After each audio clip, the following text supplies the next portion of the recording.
Yeah.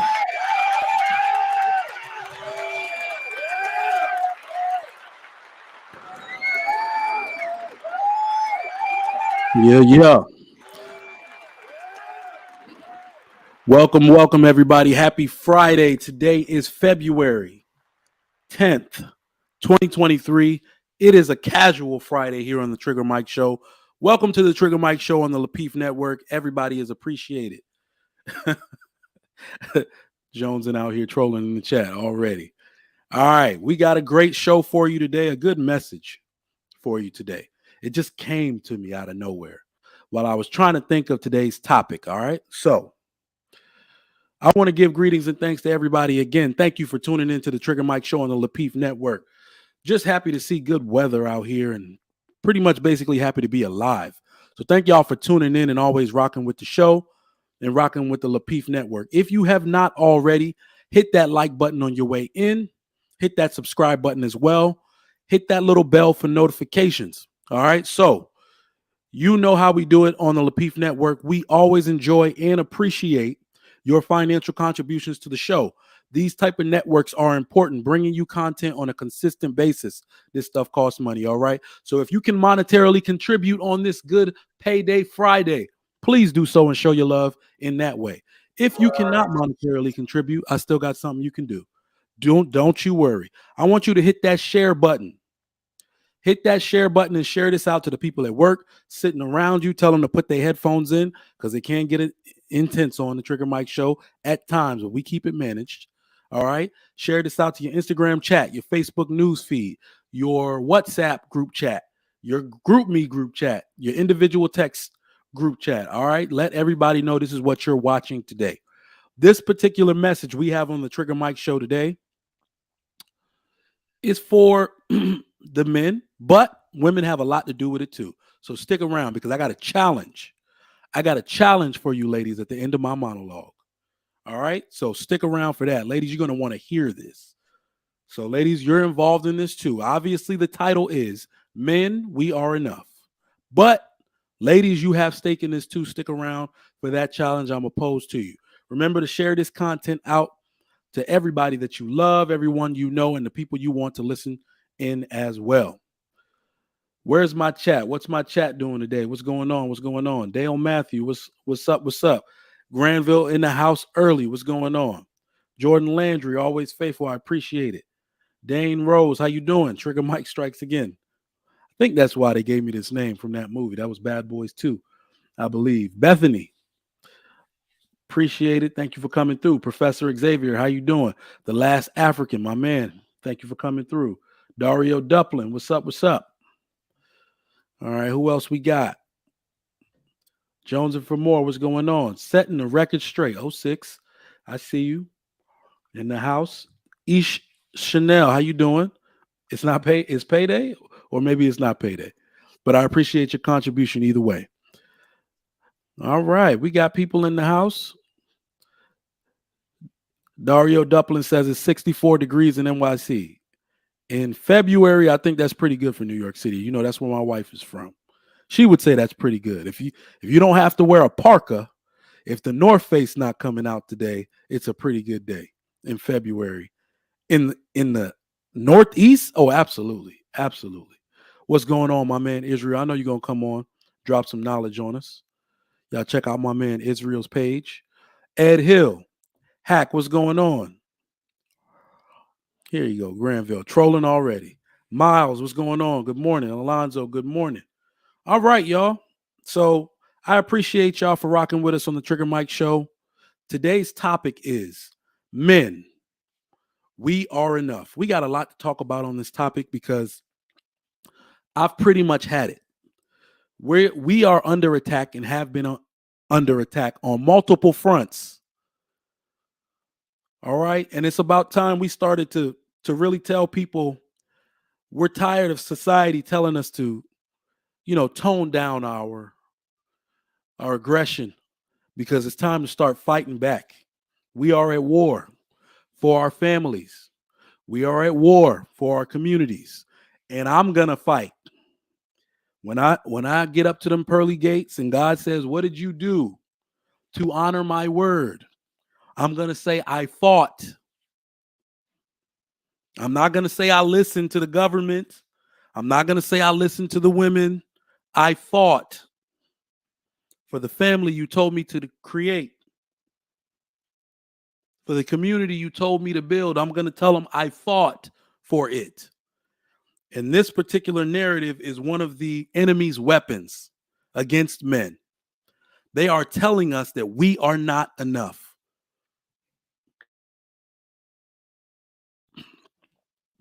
So let me tell y'all something this morning, man. Let's get into how we got on this topic and what my thesis is about what we're going to talk about today. One of the key misconceptions of the feminist movement is this is a key misconception made by the feminist movement in general. In order to prop up the greatness of women, you have to downplay the greatness of men. Go ahead and put a 1 in the chat if you agree with that.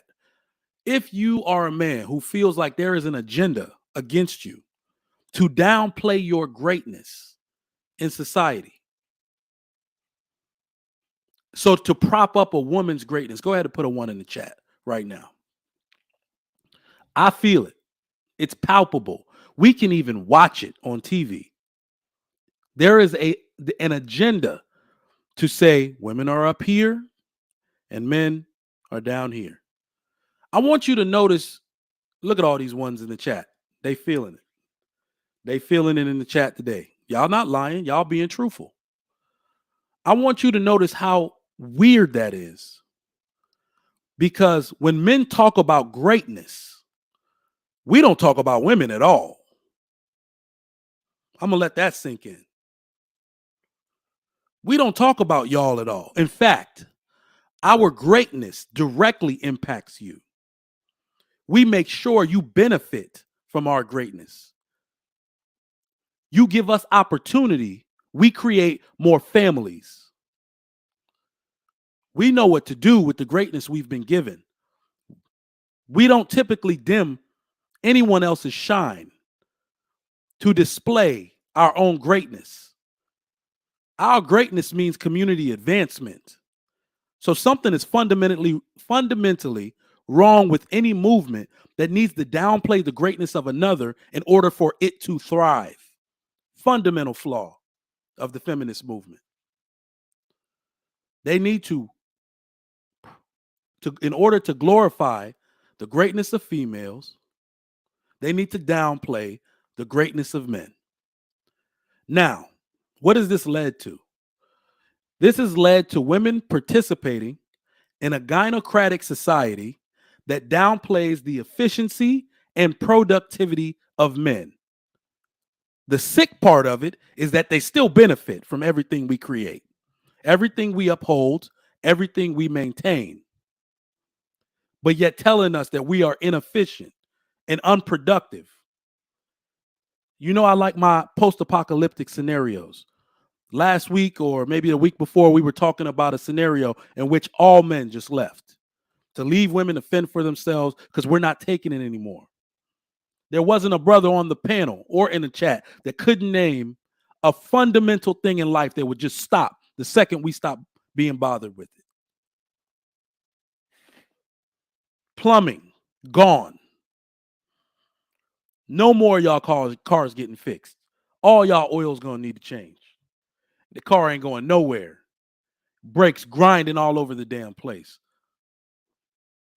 Y'all benefit from the productivity and the efficiency of men every day, but yet use the feminist agenda to downplay our greatness. I'm not having it. Not on the Trigger Mike Show. This is also apparent in the media. I believe this is one of the strongest tools they use. And unfortunately, Black men have suffered from this the most. The audacity and boldness of some of these media outlets to downplay the greatness, the efficiency, and productivity of Black men is palpable. We can see it on TV. It's in your scripts. BET, I'm calling you out. The OWN network, I'm calling you out. Y'all are all a part of this engine that wants to paint black men as incompetent and inferior. You should be ashamed of yourself to ever been owned by black people, because y'all don't own this now. No wonder. Y'all still doing a lot of the hiring. Y'all still letting a lot of these narratives get projected, but you don't even own the network and letting this trash get out there. Now, if you can notice on these television shows that you see on these networks, they naturally paint black men as inferior and incompetent. But who do they like to paint as the dominant, more intelligent person? The female. That is the agenda. That is the agenda, ladies and gentlemen. To paint black women as more intelligent and dominant than their male counterparts. I'm sorry, ladies. I don't know if that's how you feel. I don't know if that's the image you want for yourself out here in society, but no ethnic group has ever made it to prosperity with women being the more dominant. Put that away. Some of y'all talk about oppression and systematic oppression and where it comes from and what it looks like, but you don't understand that the media being fed to you is that type of oppression. You bought right into it. This has also led to women saying that men are not enough for them. So let's get into it a little more. Modern women believe that men don't make enough money. I believe that's false. I believe that's false. They also believe we are emotionally unintelligent. That one, I'd say the jury's still out. That could be a fair assessment. Let's dive deeper into that. Most modern women, as it's been reported and we can see with our own two eyes, they all want the same 20% of men. They go after them. They return their texts. They accept advances from them. They seek these men out. These men have a bunch of women to practice on. They get to say things and get responses. They experience women more than every other man on earth. The top 20% of men that all women go after. They're the ones who seem more emotionally intelligent due to their experience with the interactions with the opposite sex. So, how could the men that are getting denied dates, that are actually good men and deserving men, how could they become more emotionally intelligent without the interaction? I'm still struggling to figure that out. If you have a better answer for me, put it in the chat. These men are dying to get to know you. They're dying to interact with you. They want to know you better. They want to know your struggles. They want to know how you like your coffee. This is what makes people emotionally intelligent. It is the experience and the interaction with others. But y'all are denying them that. So I have no idea how they're supposed to get it. If you have a better answer for me, or a video game they can play, or an app they can use, please put it in the chat. I'm all ears.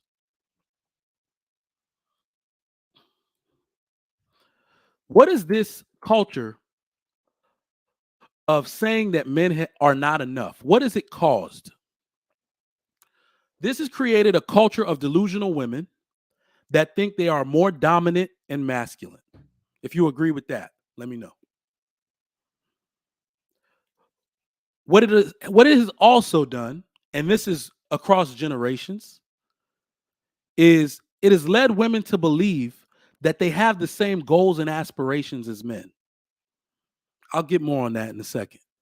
Because some people will say, well, what's wrong with that? There's a lot wrong with it, but let's go into it. What that has caused is women lose focus of their feminine nature that they will eventually have to face anyway. What I mean by that, ladies, is nature always wins. I use the half man, half woman scenario to explain this to you. If you are a woman trying to operate in masculine energy, you're trying to be half a man because you'll never be a full one. Our focus can only be in one direction. No matter what you think you're doing, we are more one-dimensional creatures. So while you're focused on being in masculine energy, you're not focused on being in feminine energy. That means every woman that is intently focused on being feminine is going to overtake you. So now, when nature wins and you realize you're only half a man and you can't compete with us and you try to rush back to being feminine, you're only half a woman. You haven't practiced there. They've been there their whole life, figuring it out, figuring out how to be of service to their community through their feminine nature. You spent your whole life looking in my direction, trying to compete with me, only to realize that you can't.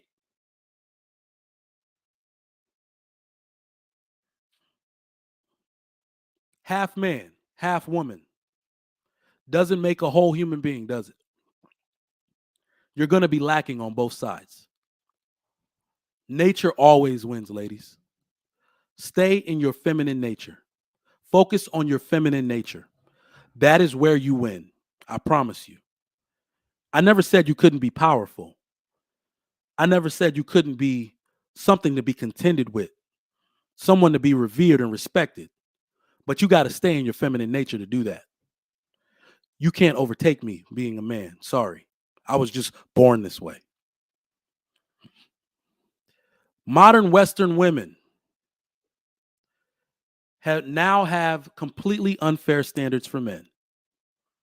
Completely unfair standards. I'm talking about the 666 mandate. He has to be 6 feet.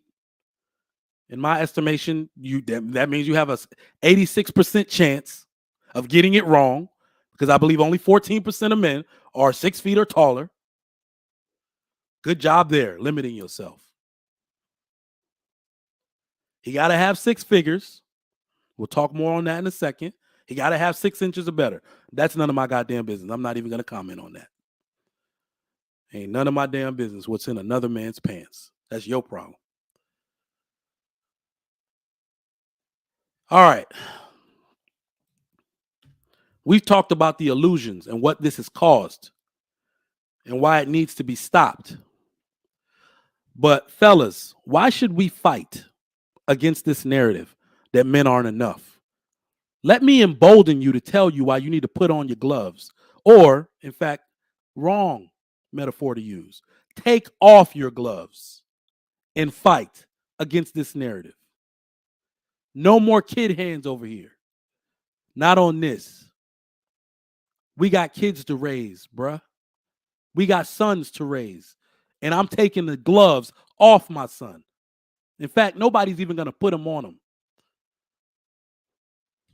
He's going to know that he's going to lead this world like a man and should be treated like a man at all times. Nobody's ever going to treat him like he isn't enough. And I'm going to explain to you why. When we treat men like this, our community suffers. Our community suffers.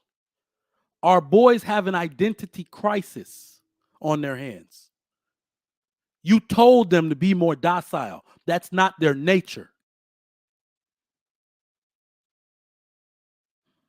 Our communities, our families suffer. It's not the natural dynamic in which we were supposed to live. Nature always wins. Ladies, let me speak to you for a second. You can't continue with this narrative that men are not enough and that you won't take them as they come. Let me explain this to you. That bond that you want with a man, you're not going to get chasing the 666 mandate, because you're trying to implement a cheat code in the video game. So you'll never be as good as the person who won it straight up. I'm asking you to win the game straight up. We got respect for the people that win the game straight up. That bond that you're looking for isn't found It's built. You build the bond. That man that you're calling not enough, you're supposed to tell him exactly what he is. He is enough. And you're supposed to build with him. That is how you bond with him. Do you know there are women who will never leave their man? Ever in this life. He will have to die to leave her. She will have to die to leave him because of the bond they built, the person they became through their humility. Y'all like the word struggle. I'm not even going to give you that word. Through their humble beginnings, they built something together. That is where the bond comes from. Telling them he isn't enough. And he got to build himself into something men don't even get to till they're 40 years old in order to qualify for you. You're losing. He is enough right now. Get with him and build that bond. How about that? Build your character. Build your children and let them see you come up. You got nothing but good examples out here of people showing you what they've built. But you want to implement a cheat code and wonder why you're still single. Our boys are suffering and believing that they are inadequate when they're not. I understand what inadequacy looks like. I see a lot of people back at the crib in Nigeria, boys that can't even go to school because it costs money. The education system actually is far better, K through 12-ish, but not everybody can afford to go. Out of a family of 6, average maybe 2 can go. So I understand what inadequacy may look like. These boys should not be looked at as inadequate when they have all of the characteristics to make something of themselves. Y'all are giving them a false start, not a head start. You're falsifying a narrative to prop up your own power. You're killing these boys. If I'm really going to be 100% real with it, y'all killed these boys' dreams. Y'all killed these boys' future the day you left their father and took custody for yourself. Run that man his kids so he can raise them to be the person they're supposed to be. Run that man his kids. You can't raise that boy. His daddy not going to tell him he's inadequate. If he's a good daddy, he's going to tell him exactly where he fucked up and how he needs to do better. Did y'all know that all of these risk factors that exist for children, higher incarceration rates, higher chance at poverty and starvation, higher chance to not get married, they only exist when children are with their mothers. They can't even find the difference between a 2-parent household and children being raised by their fathers. It's so hard because we are so efficient and so productive. Look it up. I'm not lying. This is not cap. They can't even find the difference because we are accountable creatures. We're going to tell the kids where we messed up. We're going to tell our daughters we ain't shit. And she shouldn't date a man like us because we ain't shit. A man will do that. Mom ain't doing that. She's just going to stay silent altogether. Act like nothing ever happened. Act like you poor for no reason. But I'm going to continue. I'm not going to beat that dead horse. Statistics can show you better than I can. Time will show you better than I can. Our girls also suffer from this. This is not a one-sided issue. Because of this entire culture of believing that men are not enough, our girls develop an overinflated and false sense of self that makes them undesirable to their male counterparts. What do I mean by that, Trigger Mike? Plenty of people having babies out here. Plenty of people getting together. Nah, plenty of people are hooking up. Women, take note. If this is your belief, then men will not desire you for what you want most. There's something in our anatomy, something in our spirit that says, I can't do this long term. Don't get me wrong, he'll bend that ass over. If that ass is fat, he's going to bend it over. That is his weakness. But that ring you want, that rock you want on your finger, something just doesn't see him. He doesn't see himself doing that for you. You are undesirable in that long-term way. Women, let me tug on your heartstrings a bit. I don't care if you are a Fortune 500 CEO. I don't care if you graduated from Harvard. You got all these degrees. You've done everything well in your life. The one thing you don't want to be, no woman wants to be, is undesirable. This narrative has created a culture of undesirable women to their male counterparts. This is why you keep getting looked over, treating men like they aren't enough. And you don't have to say the words. Your attitude says so. Your Instagram chat says so. Your Instagram pictures say so. Your rants say so. Your comments on other networks say so. We can go and see who you following just to see your intelligence. Your mindset says so. You don't got to tell us we aren't enough. We can get the character references. We can look at the algorithm. It tells us. You think we aren't enough. We ain't dealing with you. You know how many people want this chocolate skin? This gray streak? Fuck out of here, Day.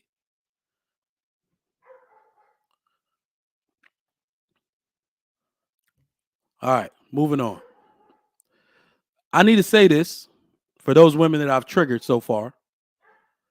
This is not to say or shame women for having standards. This is not about shaming women for having standards. You can have your standards. Ladies, you can have your standards, but you can't have it both ways. Let me tell you what I mean by that. You can have your standards, but you can't have it both ways. What you like to do in modern society is move the goalpost of eligibility for your affection. You can't do that. You think it's funny that every time you put a standard out and a man meets that standard, you want to move the goalpost of eligibility. You want to tell him there's one more thing he needs to do to get your submission. You want to tell him there's one more thing he needs to do to get your cooperation. We are shaming your unrealistic standards. I see you. My man even said it. Took my whole damn monologue. We are shaming your unrealistic standards.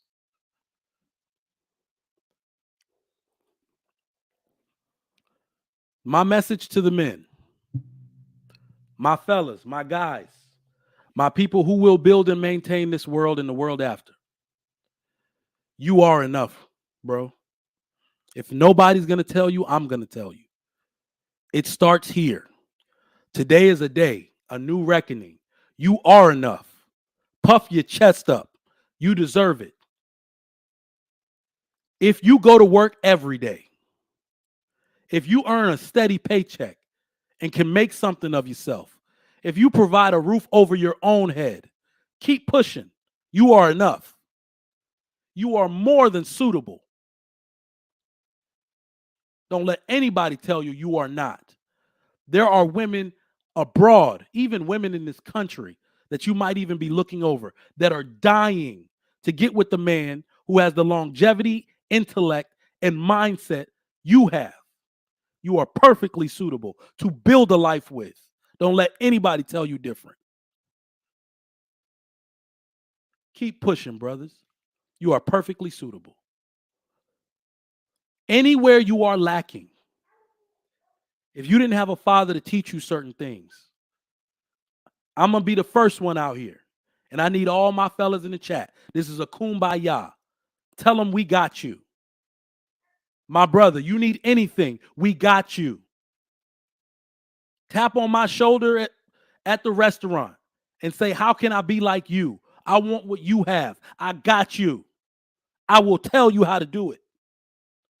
I will tell you what I did. I will tell you what my father told me and his father before him. I'm sorry somebody failed you, but my brother, I got you. Tell your brother, I got you. Come see me. I'm not perfect, but I can tell you a little bit.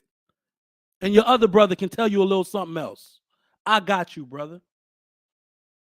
Every man in the chat that wants to make himself available for another man so he can start the life he wants, so he can build the life he wants, tell him in the chat, I got you. Don't be shy. Anywhere you are lacking, just ask for help. I got you. This is my challenge for the ladies. I got a challenge for you because I hope I've told you something. The men are enough.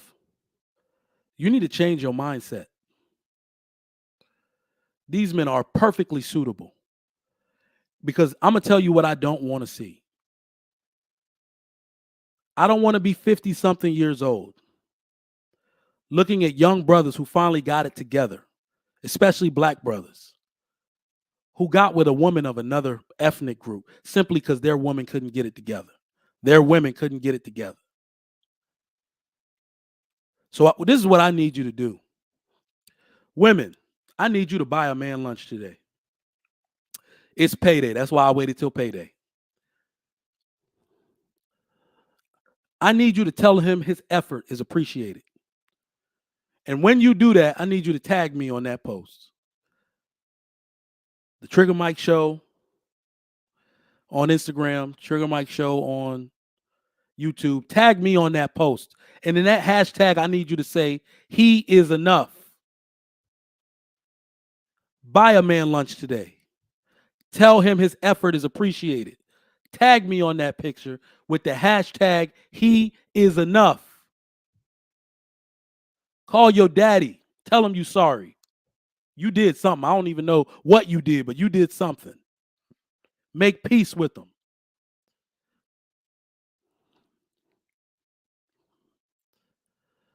Here's some sad truths, man. Well, we already got to the sad truths, but hey, I believe it's gonna happen. I'm gonna tell you one thing that Product Jesse said that's not happening. JR, please drop that link if you have not already, sir. But I'm gonna tell you it's gonna happen. Because the one thing that people don't have and don't realize we don't have today is a mandate. I am mandating this.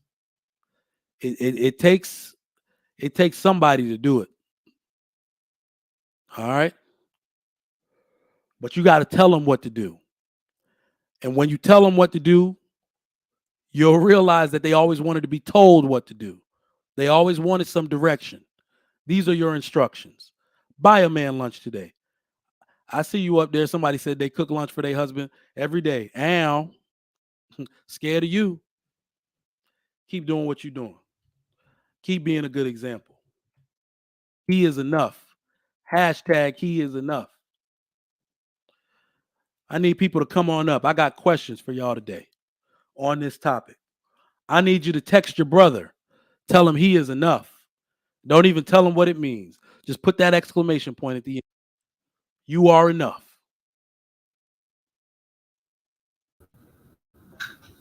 Ruthless Truth, good morning to you.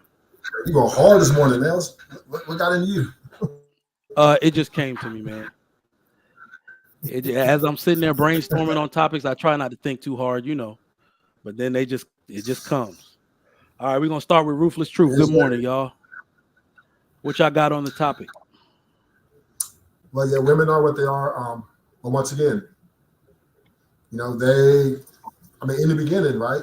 They're in the bed with Satan. So they are only getting or being what they're always was, as far as, the things that are materialistic, superficial. And we know as men that all those things are temporary, are not really, they have no substance. But this is what they want. And America's provided for them in a way that they can get it without men. And so therefore, the women are saying, hey, if you can't get it, I'm going to get it. The only way you're going to be with me, you're going to have more than me or get more than me. If not, you're on your own. So they're in bed with the devil in that form. So for us men, like I said in the other show, we have to adapt and treat them as such. You can't be too. You just see a lot of this is kind of is us being too nice, too giving, too. You're a prince, you're a queen, and all the time she's looking like, okay, what can you do for me? And now that we're caught up to the times like 2023, they want. They're more just out about it. We want what we want, whether you like it or not. And to that point, Valentine's Day is just coming up. Woo, and this is their day. This is how they get their power, right? You're gonna go buy them roses. You're gonna go buy them candy, and they're gonna look at you like, yeah, you worship me.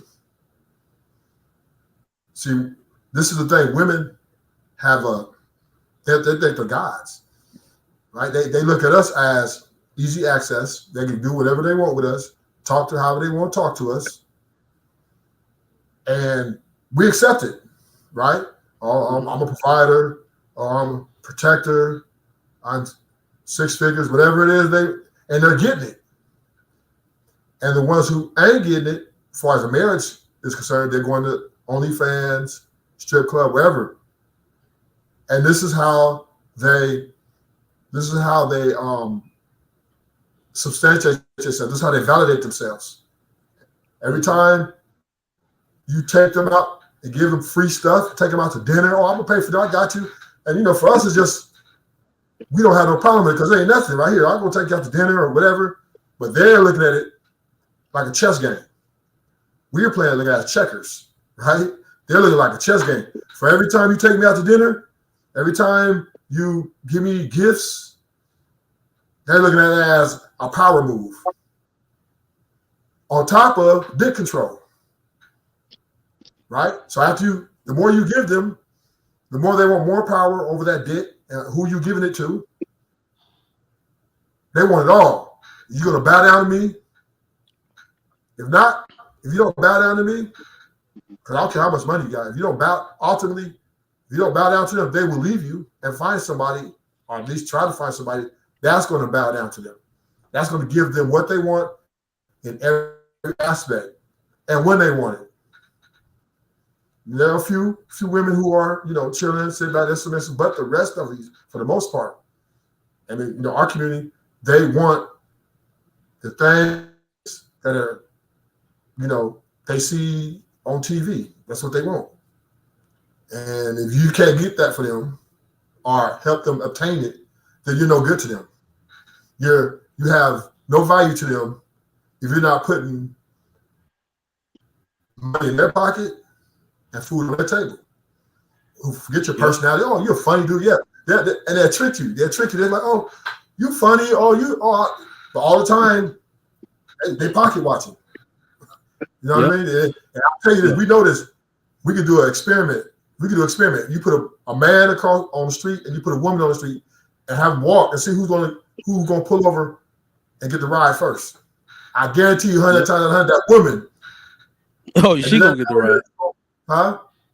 So she gonna get the ride. Let's go. Huh? What you say, Trigger Mike? No, I said I'm trying to get general statements, just 2 minutes or less from everybody. Okay, we're gonna come back.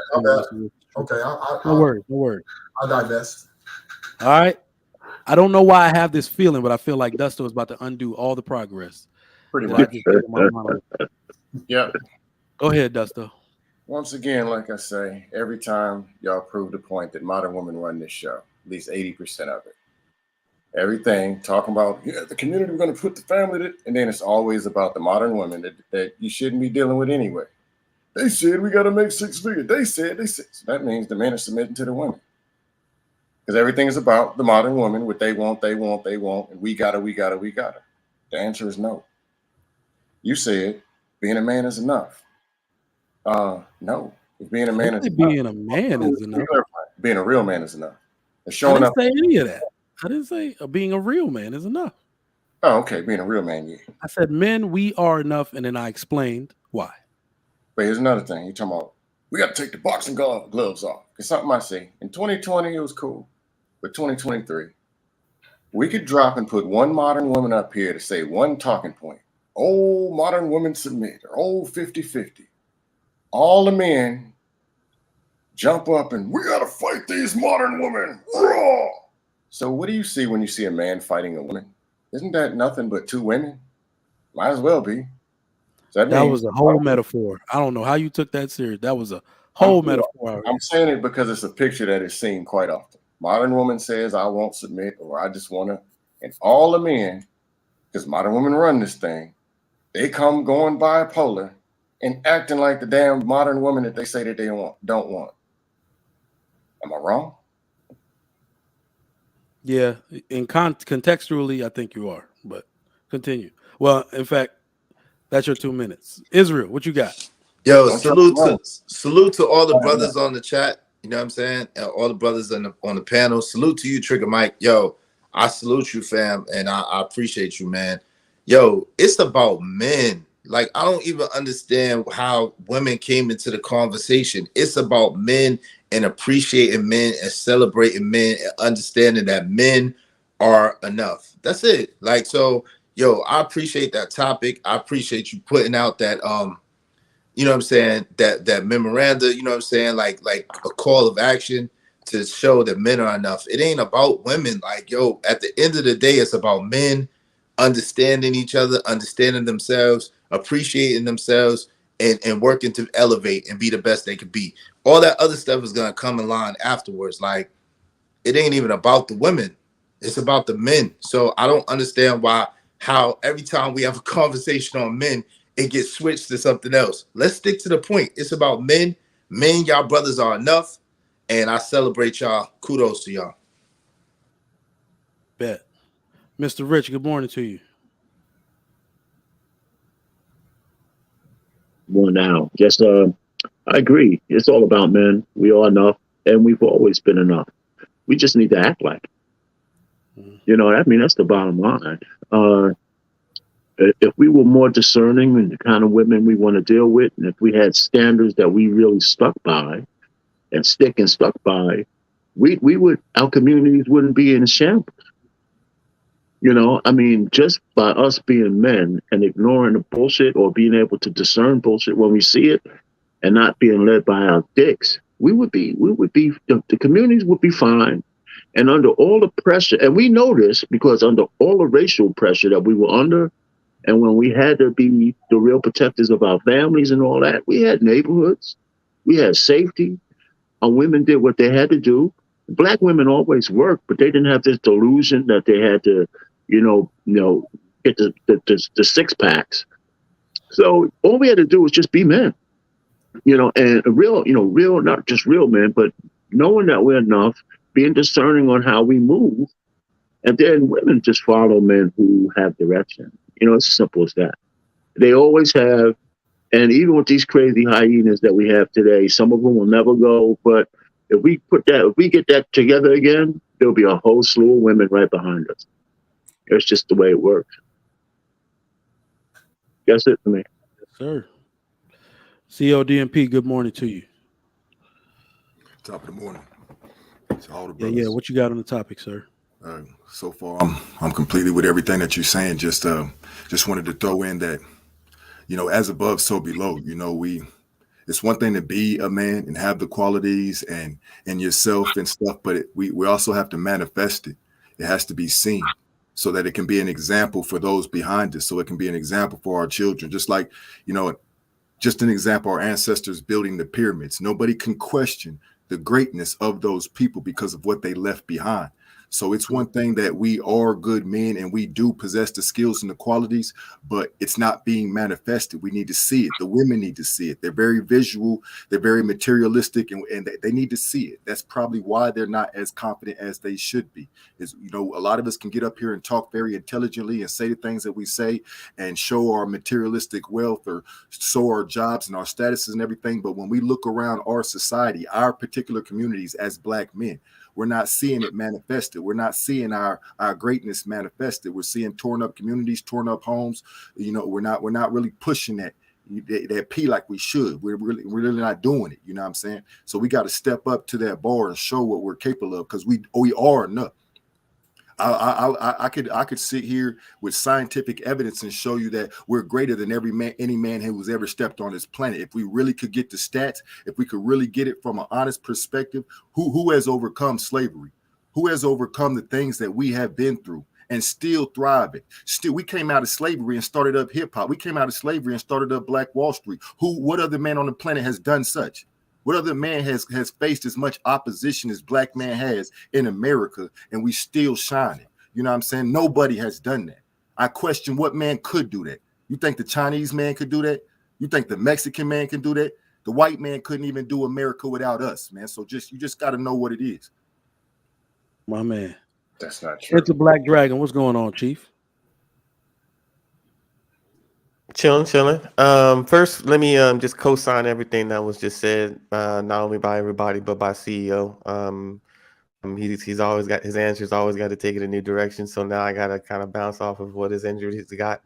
It's not only that, but yes, we need to see to believe it, right? Especially the women. Our greatness isn't told as a story as well as other people's stories are told. You always hear about the Great Wall, how that was built. You always hear about the Iron Curtain and what happened with the Soviets and Russia and how that came to be. We always hear about World War II. We never hear about the greatness of Black men in Africa and how we built one entire nation and civilization, the first civilization on planet Earth. You never hear about how we built one nation in Africa in complete freedom and how we built another nation here in America in complete bondage. So that tells you who exactly is the strongest race, because you don't enslave weak people to build for you. But not only is that story not told, but we need to hear every day just the accomplishments, not only of everyone here on the panel, but all around the world. You know, there are Black billionaires in the world. There are titans of industry around the world. We may not know their names. They're not on the media and they're not on social media all the time, but they are handling business behind the scenes. So I think we need a better position to show what we're capable of already, and then it'll inspire future generations to go out and do more. Hey, I can do this. Such and such has done it over there in Africa. They're doing it over here in America. Things like that. We are titans of industry. We changed the game.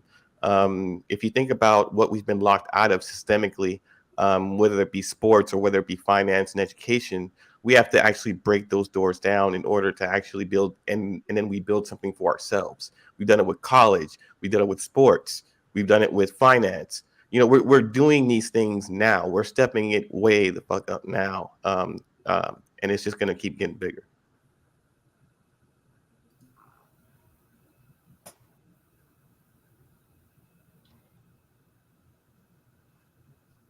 Mike, you on mute. Trigger Mike, you on mute.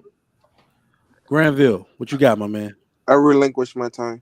I don't want to step on y'all toes right now. Because y'all serious. I knew you was about to do that. All right. I'm very interested to see where this goes. PhDiva, welcome. Good morning. In the trash. Bring the dust. Thank you, Trigger Mike. Well, I just, to your point of men being enough, I want y'all to like put that into practice in how you treat yourselves, you know, and how you treat each other. And so, you know, before we start, you all start, if that's the case, before y'all start worrying about women, then that needs to be very evident again in how you treat yourselves and then how you treat one another. So that was my main thought on that point. I trusted you. See, somebody else said you was about to bring dust. I Mhm. said no. I said women not about to come on a panel of men talking sense and talk trash. I'm telling you, I have faith. I have faith. But it's still early. It's still early. Stick Gonna around. fall for the okie doke every time dealing with her. It's still early, but I appreciate that. Those are words of encouragement. All right. So Get your hand out in my fact, pocket. in fact, PhDiva, I think you might just go left on this next question. So I want you to answer first. Do modern women have unrealistic standards, or are modern men just lacking? Okay, so the topic of the show is men, we are enough. And so you make that point and then you go straight into women. Like, Well, if y'all are enough, then why can't the conversation, why aren't y'all enough to be able to carry an entire conversation? No, so I think the question is actually perfectly adequate for the conversation. I do. So you see, I cited unrealistic standards as why young men. So I even put in there that most women have custody of their children by government mandate. Not, you see what I'm saying? So these women, Do unfortunately, they are though? breeding. Huh? Do they? Yes. By government Yes. mandate? I don't think This the is government mandates that children go with mothers. I yes. think in most instances, if a dad, unless, he can be shown to be unfit in some way, like 50-50 custody is typically the standard. This is not like debatable. I'm be honest. Like, there are a few states, so I understand what you're saying. There are a few states like Wisconsin where it's mandatory. They're literally like less than 5 states that Most custody agreements are reached through mediation, not even through the courts. exactly. So, And the ones that make it to right, court, and so if you go the through mother gets mediation, custody you both have to agree. in the 90th percentile. No, All that's right, so not. Well, as a person who's been through mediation, that's not the truth. The truth. As a person who's been through mediation in a divorce custody hearing, what happens is that they do urge you to come to an agreement, but most of the time the men and the women cannot agree, because a lot of times the women are not willing to acquiesce, because if the woman acquiesces on 50-50 custody, that affects her alimony and her child support. So a lot of the times they don't want to acquiesce on the 50-50, so that and they want to be known as the custodial parent, so that they can have the rights of custody, which is child support and or alimony. Right. But so if the woman doesn't acquiesce, in order to come to an agreement, what must happen? Does the man acquiesce or what? No, you just go to court, and when you go to Right. court, And so and hold on, I'm answering you. Hold on so 1 they second. agree. When you go to, that's not necessarily true. When you go to court, what I'm saying is, my point is that they do end up going to court, because most of the time they don't agree. And when they do go to court, the woman is given primary custody of the child in more than 60% of the case. I think it's like 66% of the cases, to be exact. But 80 to 90% of cases never go to court. So that's what I'm saying. So they come to an agreement through mediation. Yes. I haven't seen that stat, and I haven't seen that. I haven't seen that Okay, stat. well, I've Most seen- of them end let up me going ask to court. PhD, because we're going super Google it. left. You'll find it. All right, let me ask you, are you going to answer the question as stated? What was the question? Do modern women have unrealistic standards, or are modern men just lacking? Well, so most things aren't just black and white either or. So I think there are, women's standards run the gamut, right? So, on the one hand, y'all will talk about how women like pookies. And so clearly, if you engage with pookies, then your standards aren't very high, right? So if we got a class of women that's engaging with pookies, then clearly their standards would not be too high. But if we're looking at those pookies, then they would be the men who are what'd you say? That are whatever. I can't remember the words you just used, right? Yeah. You said, are the Just women's lacking. standards too high? Oh, okay. So those would be the men who are lacking. But then on the other hand, you have women who, the standards increase from there. And so some women may have unrealistic standards, plenty of women don't. And then some men may be lacking, so it runs the gamut. Got you. All right, so I'm gonna answer this actually, because y'all always take the good stuff. So it runs the gamut. All right. I think Rick, you got YouTube on in the back, I think. So do modern women have unrealistic standards, or are modern men just lacking? I'm gonna say take the men out of the equation entirely, and they have unrealistic standards, period, for everything. And it really has to do with their expectations and what they expect out of things. Look at what they go to college for. What are you expecting to get out of an underwater basket weaving degree, for real, for real?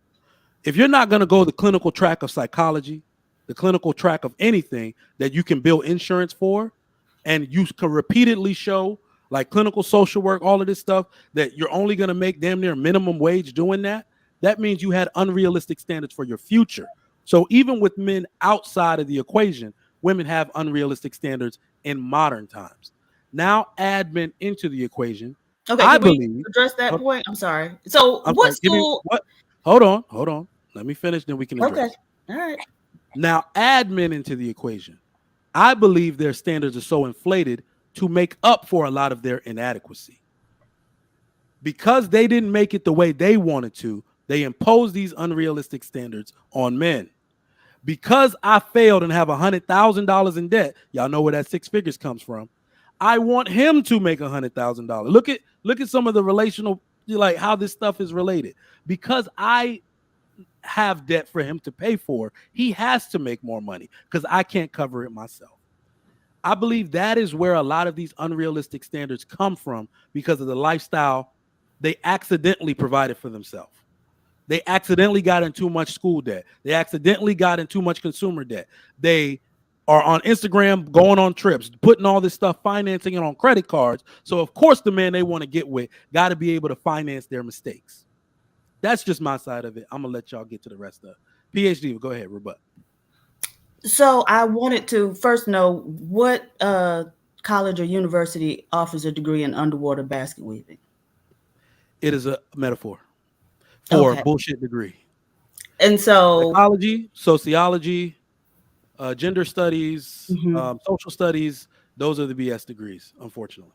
Okay. So have you ever heard of an industrial and organizational psychologist? Industrial organizational psychologist. Do you mean the person that is a clinical psychologist for an industrial organization? No, absolutely not. They're not clinicians at all. All right, please tell me what it is. Okay. So they work in various types of organizations in dealing with people, but not in a clinical way. Nevertheless, it's a degree that pays 6 figures. It's a good career. It always has the outlook for that particular field is always good. And so that's not a useless degree. So my point. And I also know several, sociologists with master's degrees who end up in STEM fields. So these are quantitative degrees where you can do many different things. And so just because you see sociology or psychology or even social work attached to someone's degree doesn't mean that it's useless and they incurred a bunch of debt with it, or that they're earning very little, money. Is this anecdotal? Hold on. No, it's absolutely not anecdotal. I hope I'm not looking at something correctly. Mm-hmm. I hope this is a lie. But as you were talking, I looked up industrial / organizational psychologist, which it does have a good salary. I believe median is $81,000. Excellent salary for that's a job. For people with in most cases. Well, no, I said median. It can go higher. It can go median. There are 95 of these people in the United States. Absolutely not. There's over 5,000 of us in the United States. Wait. I'm sorry. This one says there are currently estimated 1,700 industrial organizational psychologists in the United States. No. 1,700 people out of 400 million. Where'd you get that from, Trigger Mike? Wait. This is Career Explorer. Right, but that's incorrect. Oh. I know people in that. Wait. So she knows all 5,000. What's your source, Rob? What's your source? I mean, PhDiva, what's your source? What's the point of getting? Hold on. What is her source? My points every day. Way more than 1,700 people. What is your source? He cited his source. What's your source? Society of Industrial Organizational Psychologists. You can. Can we pull that up, Trigger Mike, for 10? Why are we getting wrapped around this? No, wait, Mr. Rich. No, Mr. Rich, because the reason why we get wrapped. Wait, hold on. The reason why we get wrapped around this, Mr. Rich, is because.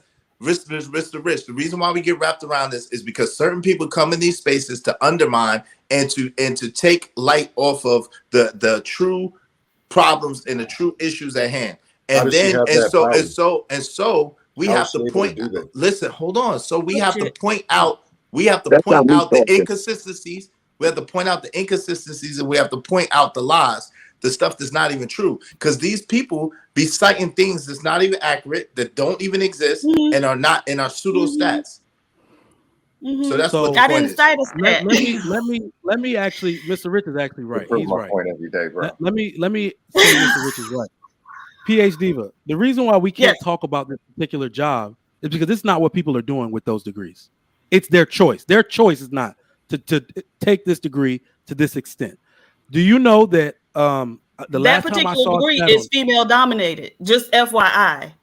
I would, it's 1700 of them. psychology. No, Wait, there's way every more than psychology, 1,700. every social science degree is female dominated, not just this one. Well, that one actually used to be male dominated because it has a quantitative background. Every college degree thing used to be male dominated because Right. men, probably 40 years ago, were the ones in college. Yes, I agree, but there are not enough people doing that for it to be valid in this conversation. I'm sorry. Yes, there are.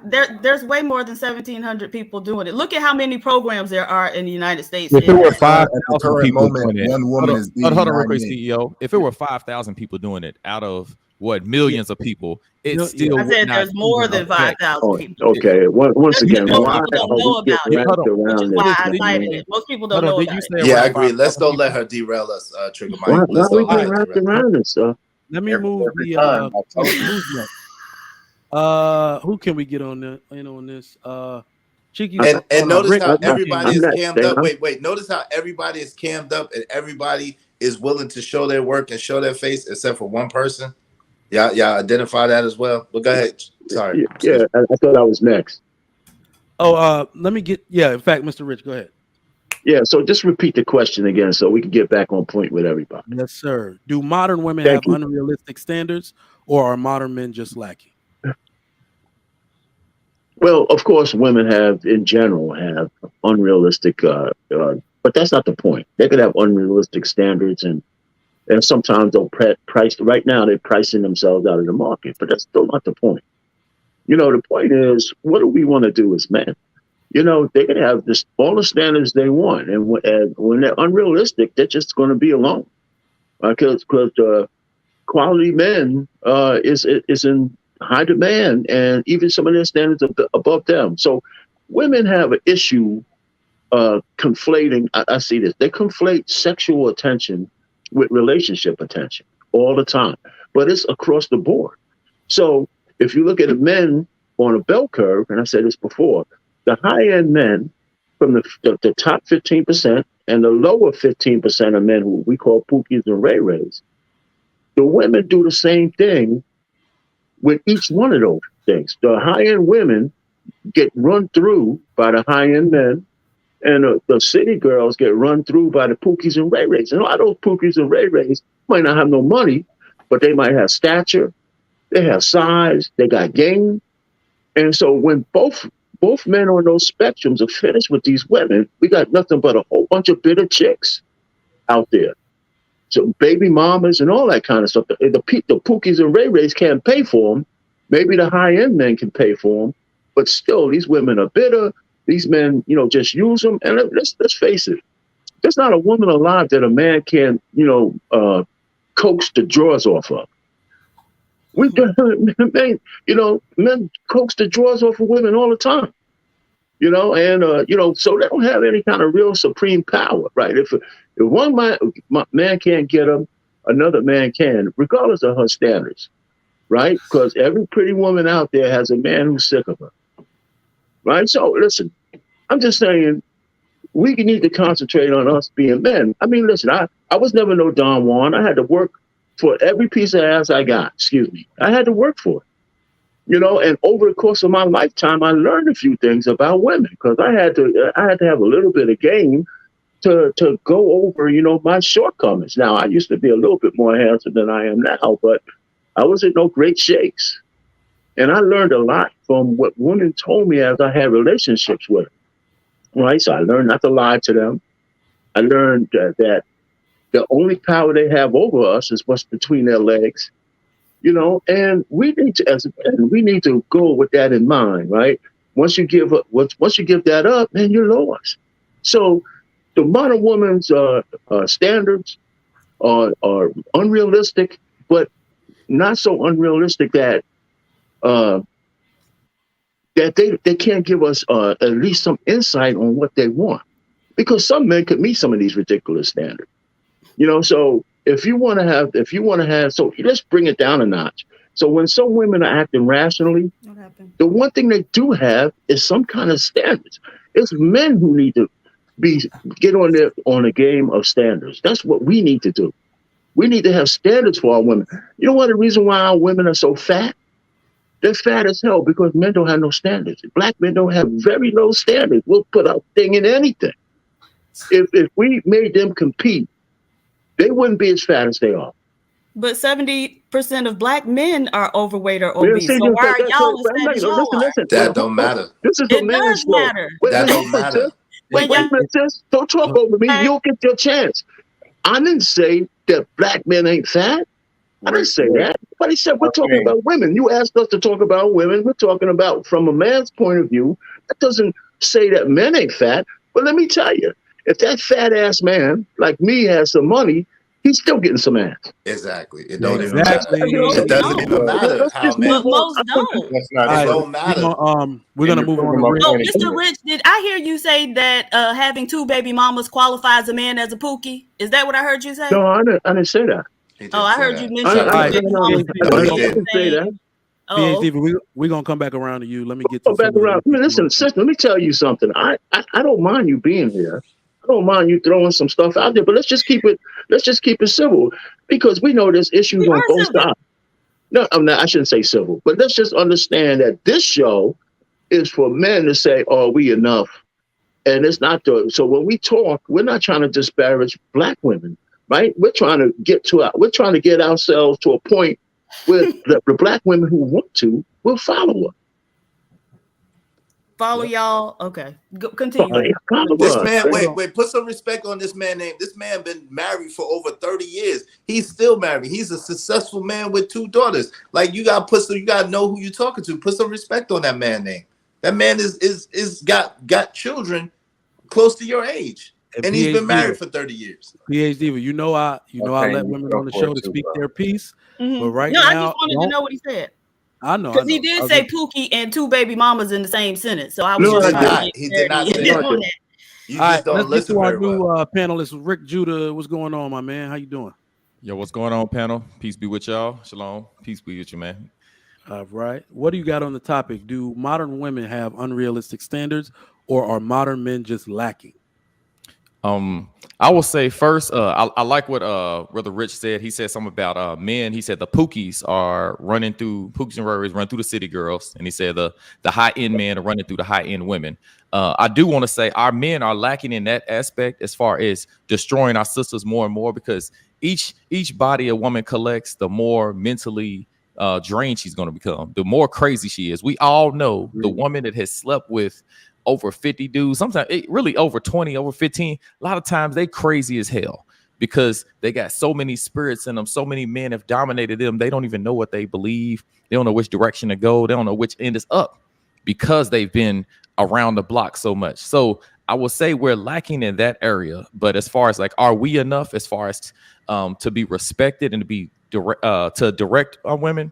The ones that have standards, yes. But I think we only got like 3 to 5% of these dudes. But overall, the modern women's expectations their standards, they're unrealistic for how they are, because our women are supremely disrespectful. They have no respect for authority. They have no belief in leadership. They have no faith. So when you're talking about actually being able to cooperate with the man for the type of women they are, their standards are very unrealistic, because even if that man was to show up who was all of the stuff they needed, they are not fit for that. They're not even qualified for that man that they claim they want. They're not close to it. And a matter of fact, I ain't just say qualified. They're not close to it. And I'm talking about even almost the best of the women. Most of these women out here don't fit it. And even the women that are qualified have to get checked over and over again. Even my sister PhDiva said, yeah, follow you. Hell yeah, y'all follow us. Why the hell wouldn't y'all follow us? If you're not following us, you following your own mind. And only an idiot man would allow his woman to follow herself. Matter of fact, only in a weak simp is going to follow that one, which we know the vast majority of our men are weak. So, like I said, unrealistic standards, because the standards y'all want us to meet, you ain't qualified for, because y'all ain't got no damn respect. Man, and you not only all facts, but I want to comment on the part you said about faith, because that's one thing that's missing. That is missing, because I don't know who women expect a 28-year-old man to be. Right, your impatience and lack of faith is doing some women in, because this dude is going to make some of himself. I look at the most basic characteristics of a dude. Like when you ask a girl what went wrong in the relationship, she's going to give you a bunch of superficial, shallow things. And I'm like, does he still go to work every day? But yeah. Does he still come home to you every night? But yeah. And then all of a sudden, maybe they have a kid. He leaves her and gives all of that stuff she wasn't patient enough to wait for to another woman. Now she won't let them come to the kid's birthday party. Right? So I just look at that as lack of faith. So many women just they deserted the man. They left out because they had no faith on what he would become. Right? So I feel like that's important to know. Cheeky, what's going on, my man? What you got on the question at the bottom? I think it just depends on what the qualifications are. If she's, I mean, at this point, it's all subjective, right? Do we think that going to college is too hard for men to do? I think it's unnecessary at this point. It works backwards. So going to college for men is not necessary. No, men need to focus on trades. If that's my own particular opinion. So nobody's making. Yeah. We they all need to be agree with focused that? on cybersecurity trade, like stuff like that, not college. Okay, because I think statistically it's proven that if you graduate from college, your likely chance of income is increased substantially high. Now with trade school, it just depends on the trade you learn, I guess. Right? I'm still looking into that. When I was coming, where I was coming from was that stat actually factors in people from the 1960s, because it has numbers from the entirety of someone's life to go from when they graduated college until retirement. So some of the boomers are actually factored into that. I looked into that. The reason why we don't do that anymore is because college was the barrier to entry to high-level corporate positions. It is no longer the case. So of course, some high-level stuff, but now it's the experience. Experience is valued over education. Experience is what we call education anyway. Okay, so most white collar resumes don't require educational background. You don't think? Yeah, so that's what I'm saying. Well, in fact, I'd advise you to look at it. Most of it is people that come up through the ranks, and you necessarily have to have more experience than you do education. So that can look in a variety of ways. You could have worked for the company, let's say for Coca-Cola at 18 to 30 in just some regular position, decided to go to college to get into the corporate side. But yeah, I see what you're saying about high level stuff, but most people aren't working in those administrative high level. So just real quick, there on your requirements, your typical job requirements in my field of software engineering, IT, it does say like either a 4-year degree or like a work experience equivalent. They equivocate your experience with the degree. So I was going to say, because I'm doing something similar to you as well. So that's why I was like, I know I had to put my education, my LinkedIn has it, everything has it, because it's required type deal. So if we don't think that's required, then I think majority of what they're asking for could be considered maybe a little out of hand, right? Because if we're asking for a college educated person, just by the numbers alone, they're outdoing men. So if we think that's unreasonable because the salary your education doesn't necessarily match your salary, I can understand that. But everything else, I don't know what women want at this point. I don't think they want to be married. I don't think they want relationships. I think that they are comfortable doing what it is that they're doing, and the numbers are proving it. This is the most single generation ever, right? And I think that women are okay with that. Based on how they're moving and acting and operating. They're not compromising on what it is that men are trying to offer, and we're not compromising with what they're trying to give us. So it seems like everybody's okay with where they're at. And for those who not okay, they're going overseas, they're dating out, both men and women, right? So at this point, I don't know what's wrong with what. I think everybody's comfortable. Nobody wants to compromise, and that's cool, you know. So if I find me a white woman who wants to compromise, don't get mad at me. And if she find her a white woman that's, you know, a white man, you know, that makes her happy, I'm not gonna get mad at her, because at this point, I don't know what to do with y'all. Just crazy. Listen, I hear that about them not wanting to compromise. But if you lined up 100 women with children and asked them to bring their baby daddies outside, what type of dude do you think will walk out? So that's besides the point, because even if they walk out, they still, even if they wanted a man, they're still going to have an expectation that they're not going to compromise on, even with a kid, Trigger Mike, even with a kid. So the baby dad don't matter. Or in that case, we can't help them. I think you just calling them hopeless. Well, I'm not saying that they hope. Well, you got a point, brother. So here's, how about this? Here's another stat, right? Because we did say, which is, I do find this pretty ironic, Black men are overweight just like Black women, right? And the only way to offset that is if you're making a decent amount of money. Funny thing is, most men aren't making that much money, if we're being honest. So the percentage of men that's making at least 75,000 is 12.2%. Anything above that is yeah, and you're right. So that's my ultimate point of saying men are enough. Women, that's why I put that part in there, saying that you have to build. I'm like with you. literally I get everybody. you. I'm with you. Has Wait, to Cheeky, build. let them finish, G. Yeah, everybody Okay, right. has to build with something. They want the Bisquick marriage. They want to shake it up and be ready. That's cheating. That's a cheat code. They're basically telling the world that we're too lazy to want to build and grind the traditional way. Not, like you said, 12%. What's that? 88% of people have to do. So they just don't want to be represented in that 88%. And the worst part is that we all, especially in the Black community, come from humble beginnings. Damn near all of us come from humble beginnings. So you should be. Yeah, go ahead. So I agree with you, right? So what type of women do you think men should be able to get with the salary, right? Are we going to do the salary and a type of woman type deal? Is that what we want to do to make it kind of balanced out? So if let's say I make 50,000, right? If I get a woman that's 20 pounds overweight, that's okay. But the higher my salary is, the more whatever idealism that I have for that woman as far as imagery. You know what? Hold that. I'm gonna put that in the question. That's a good question for everybody. So I'm gonna make that a question, and we're gonna go Ruthless Truth. What you got on the question on the bottom? 2 minutes, please. I really don't care what women want, but because I'm already in a mindset that they are unrealistic.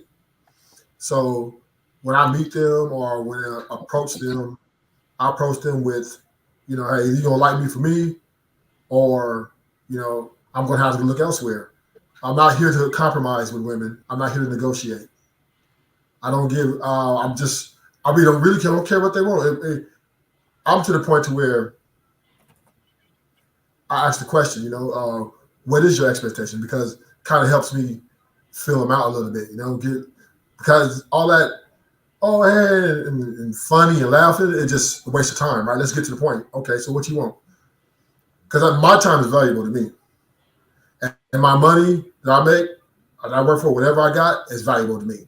And for me to share it with somebody, right, I need somebody that's going to at least give me some respect, at the least. And if they can't respect me, then they're going to have to be dealt with in as far as getting rid of them or me moving on. So definitely, I don't think men are lacking. We are soldiers, man. We're not lacking. We can get the bag. That's not the problem, right? But I do the monogamous thing. I think that is an issue too. Can I be with one woman for the rest of my life? I mean, that's the question, right? So ultimately, I'm just going to let it plain. I think, man, we have to evolve, and we have to know what we want, get what we want, and anything that gets in our way, get it out the way. Like we have to move. We have to move as soldiers man, and we got to treat these women as such because this is what they're displaying. And I'm done.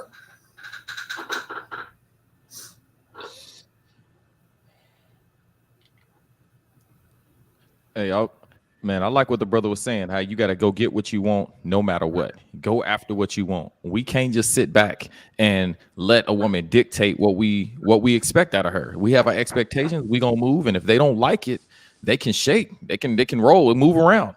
And it is what it is. But if a man don't carry himself like that, if he don't show himself to be that man of authority, then she's gonna treat you like she's, like you got a toilet between your legs. She ain't gonna have no respect because these women are gonna be disrespectful anyway. They want to be. They love it. Yep. All right, Scam is next, right? Sugar Mike, you're muted. Yeah, you muted. Scam is next, right? Yeah, but I was gonna say, let me tell you something on that particular. This generation of men out now have been told more than any other men. In fact, it's been going on for 2 generations. Everything you're supposed to do for women are your life. Then their mama reinforce it, their auntie reinforce it. Woman. Your only purpose is to serve women. Your women always got to be happy. Give them everything they want. They still not happy. These panels are especially necessary for this, to snap men out of it. It's weird, but I can make a case that when men serve themselves, when men serve the purpose and the community, women are better off. Leave them out of the equation entirely. Wait, stop trying to take my stuff, man. Let us go, man. Oh, my bad. I'm serving the. Yeah, all right, my bad. Go ahead, Scam. You taking my? Don't take my stuff, man. Go ahead. Once again, as usual, I'm calling Dust. But I forgot what the original question was. Or whose standards? Wait, how you call it Dustin? You don't even remember the question. What kind of stuff is that? No, go ahead. He asked, do modern women have? Listen, Dust. He's asking, do modern women have unrealistic standards, or are men just don't fit up to those standards? Right, Trigger Mike? Something like that. Scrolling across the bottom. It's scrolling across the bottom. Yo, y'all know I can't see the bottom. Oh, both are true. Do modern women have unrealistic standards? Some do, some don't. But if you look at what they do versus what they say, if this whole 6-figure, 6-pack, all that was really true, all the kids would all be 6 feet, and everybody would be 6 feet on the planet. Because I mean, that's only men that they're dealing with, right? All the 6-figure men would have all the ladies, and everybody making 88, 74, 22 wouldn't have no women. So therefore, it must not be true, because Pookie's got multiple kids. So they're saying all this, but if you look at your cell phone, Raw Dog Ronnie, Big Dick Tony, and Big CeeLo were the last 3 dudes she dated. So that's what her standards really are. Look at what she did in the last 30 days. And the men with the standards, are they meeting them? No. As usual, modern woman says something, men jump. We could have a 1 million man march, people standing strong with black suits on. As soon as one modern woman says something, I want a man to make $41,000 instead of 40.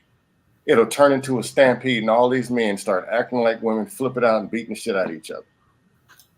Am I wrong? So to Dust's point, yo, I actually agree wholeheartedly with him. I was gonna say the same thing, but let me say it in a way I'm gonna say it, right? Women are lying. They don't have any standards. They're lying. It's a lie. It's pseudo, it's false, it's fake. Because like he said, when the butt naked brass tap truth come out, who they're dealing with, who they're having children with, who they're dating, who they're sneaky linking with, whatever the case may be, is not these dudes, right? So that's number one. But number two, the thing is this. I agree with the brother said earlier. Men need to have standards. We need to start implementing standards. We need to start having standards. If we start having standards, if we start focusing on ourselves and being the best we could be ourselves, it doesn't matter. And in a way, it doesn't matter what a woman thinks or what a woman wants. It should never. Like Patrice O'Neal said, a woman, a happy wife, happy life leads to a miserable life, right? If you're sitting there talking about happy wife, happy life, you're going to have a miserable life. But if you have a man who's good, everybody's happy. Everybody's good. You know what I'm saying? So I think that, like you just said, Trigger Mike, as men, we need to start worrying about being fulfilled ourselves, being on purpose, and this is the YouTube talk about, but being on purpose ourselves and being solid within ourselves. If you're good as a man with making $40,000, kudos to you. That's cool. Find you a woman who loves and adores you making $40,000. If you're a man who wants to go hard and wants to make a milli, cool. Make a milli because that's what you want to do. Because that's what you like to do. So get in tune with you. That's why I preach this morning. That's why I preach all the time. Get in tune with you, your star player, and what you like and what you want, and everything else will fall into line. Hey, Trigger Mike, can I ask you a quick question? Trigger Mike, you're muted. You're still muted.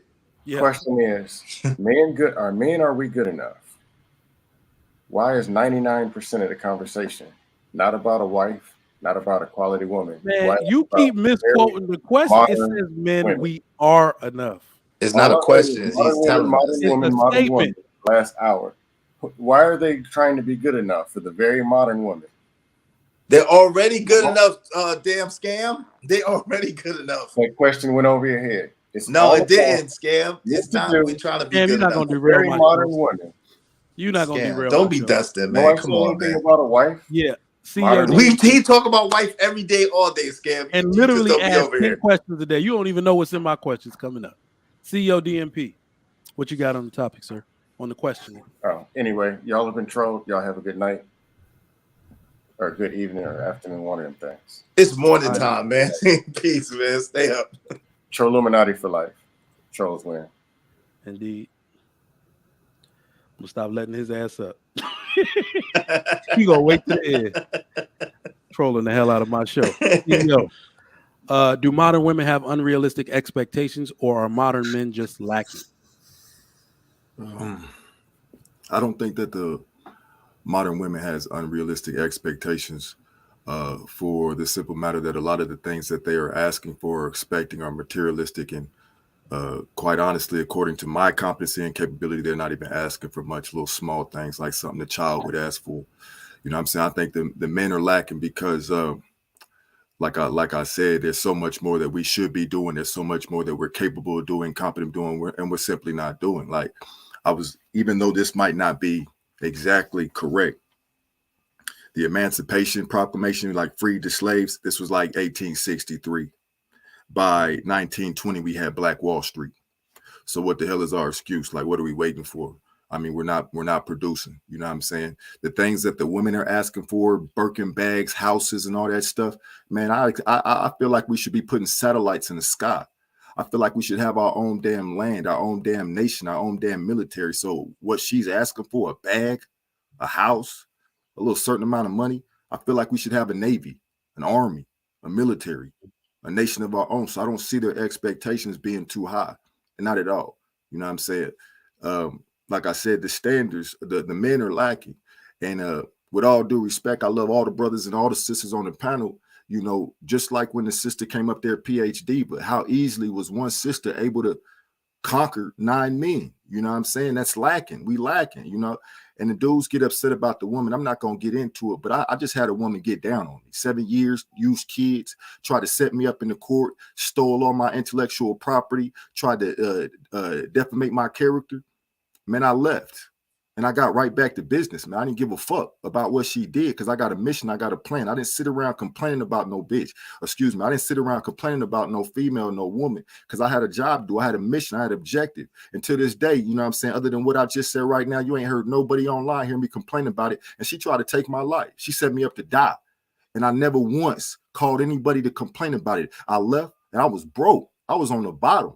I felt like I really wanted the red pill rage. But the only thing that I could think to do in my mind was to get back to business, man. So I think dudes are lacking because the whole, what's the dude's name? Kevin Samuels and the Manosphere. It's all pussy to me, man. Like, it's too much complaining about women, bro. And that's lacking to me, man. There's too much shit that need to be done in our community to have dudes that don't want to get online and talk about how we can nation build, how we can improve our economy, how we can structure our society, but they got gas for women every day. And that's pussy to me. I hate that shit. Like, I hate it. And I'm for real. Like, I try to be restrained, but there's another side of me that would, like, for real, I'm not too nice. But, you know, I don't think that we the expectations or the standards are too much because they only asking for materialistic stuff. It's nothing that we can't handle. It's nothing that we can't get for them. You know what I'm saying? But as far as lacking, we should have a nation of our own. We should have independence by now. We should have a sovereignty by now. If we can't get it in America, we should be having these projects somewhere else. It should be demonstrated. Nobody should be able to say that black men are lacking because you should be able to look at what we're actually doing and say, how can you say that? The fact that you can't point to our accomplishments and achievements on a global scale shows we lacking. And then one more example, Tyler Perry. Dude wears dresses and all that, but I swear in my generation, ain't nobody put more of a demonstration down for manhood than that man. When he did Tyler Perry Studio, that was a hell of a demonstration. It's something we can see. It's something we can see. It's something that competes with the white people's version, whatever they got, Hollywood and everything. That was a real demonstration. That was a real manifestation. That was a real example of manhood. And that's it. Who else can you show me other than Tyler Perry, who done went and said, I ain't got to go to the white folks Byron Allen and build my own. Byron Allen. He used them same studio. Robert Lewis. He used them same studio Robert to promote Lewis. the same negative. But hold on, he asked, so let's give him community. some other people, fam. Byron Allen is a black man who's doing the same thing and more without putting it on the dress. Robert Lewis is a black man who's doing more and hasn't had to put on the dress. There's other people, there's other black men who are doing more, putting it down. Even freaking LeBron James is doing a whole bunch and hasn't put on no dress. So then why we gotta argue with the ladies? Then why don't we just, this about to go left. Compile a list of all these men and their achievements? This about to go left, CEO. We'll get back to it. Let me get everybody's answer on the question at hand. Enter Black Dragon, you next. Well, yeah, I mean, for the most part, the modern woman has unrealistic expectations out of men, only because they've been taught to believe that they deserve more, that somehow they're worth more, even though they bring less value to the table in a relationship. I mean, you can make some exceptions. I think you can make exceptions to men who are lacking, but for the most part, the average man is just holding it down. I mean, women walk past good men every day, stocking shelves, that cashier at the gas station, what have you. But what they fail to see is the future of that stalker, that common average man, because that average man is going to grow to be something someday. All it is a time jump. 20 years later, you go from cashiering to now you're running your own business. And I think that modern women today are short-sighted. What they see is what they want, rather than seeing potential into a future of a man in an honest relationship. It's not that they really want a relationship they want to be married, but they don't want a marriage, right? They just want all the stuff that comes with what a man can provide. So yeah, their expectations is to be happy. Happy is an emotion that comes and goes. But somehow, they want to leave a marriage because what do they write? Well, I'm unhappy. So, I mean, yeah, it's unrealistic because it's always fleeting and it's always changing, just like their emotions are. If there was something more concrete that every average man can provide, then we wouldn't really have this problem of, single motherhood and people out here being single. I think they place value on the wrong things rather than placing value on a man and relationship and just the basics. My man. All right. Callie Bev, your go. Do modern women have unrealistic standards, or are men just lacking? We'd love another female perspective on this. I think it's a combination of both. I think the wrong people are looking at the wrong people for mates. So the woman who is asking for 6 figures or whatever like that, right? How do we know that particular woman does not come from a household of means? So she's looking to maintain the lifestyle that she has already had. So yeah, she's going to be looking for that, and it's also regional depending on where she lives. They could need 6 figures in order to live a comfortable lifestyle. Nobody wants to move to the ghetto. I'm sorry, no, it's not happening. Everywhere it doesn't take 6 figures to do that, but yeah, Why would you sign up for that? I think as far as the men lacking, just all depends on who it is that you're talking about. So for the men who may have six figures and they're going after or being sought after by a woman who is of means, that same economic level, what else is there that's lacking in that man? It could be the fact that he could be an asshole. People don't tend to want to be in relationships with assholes like that.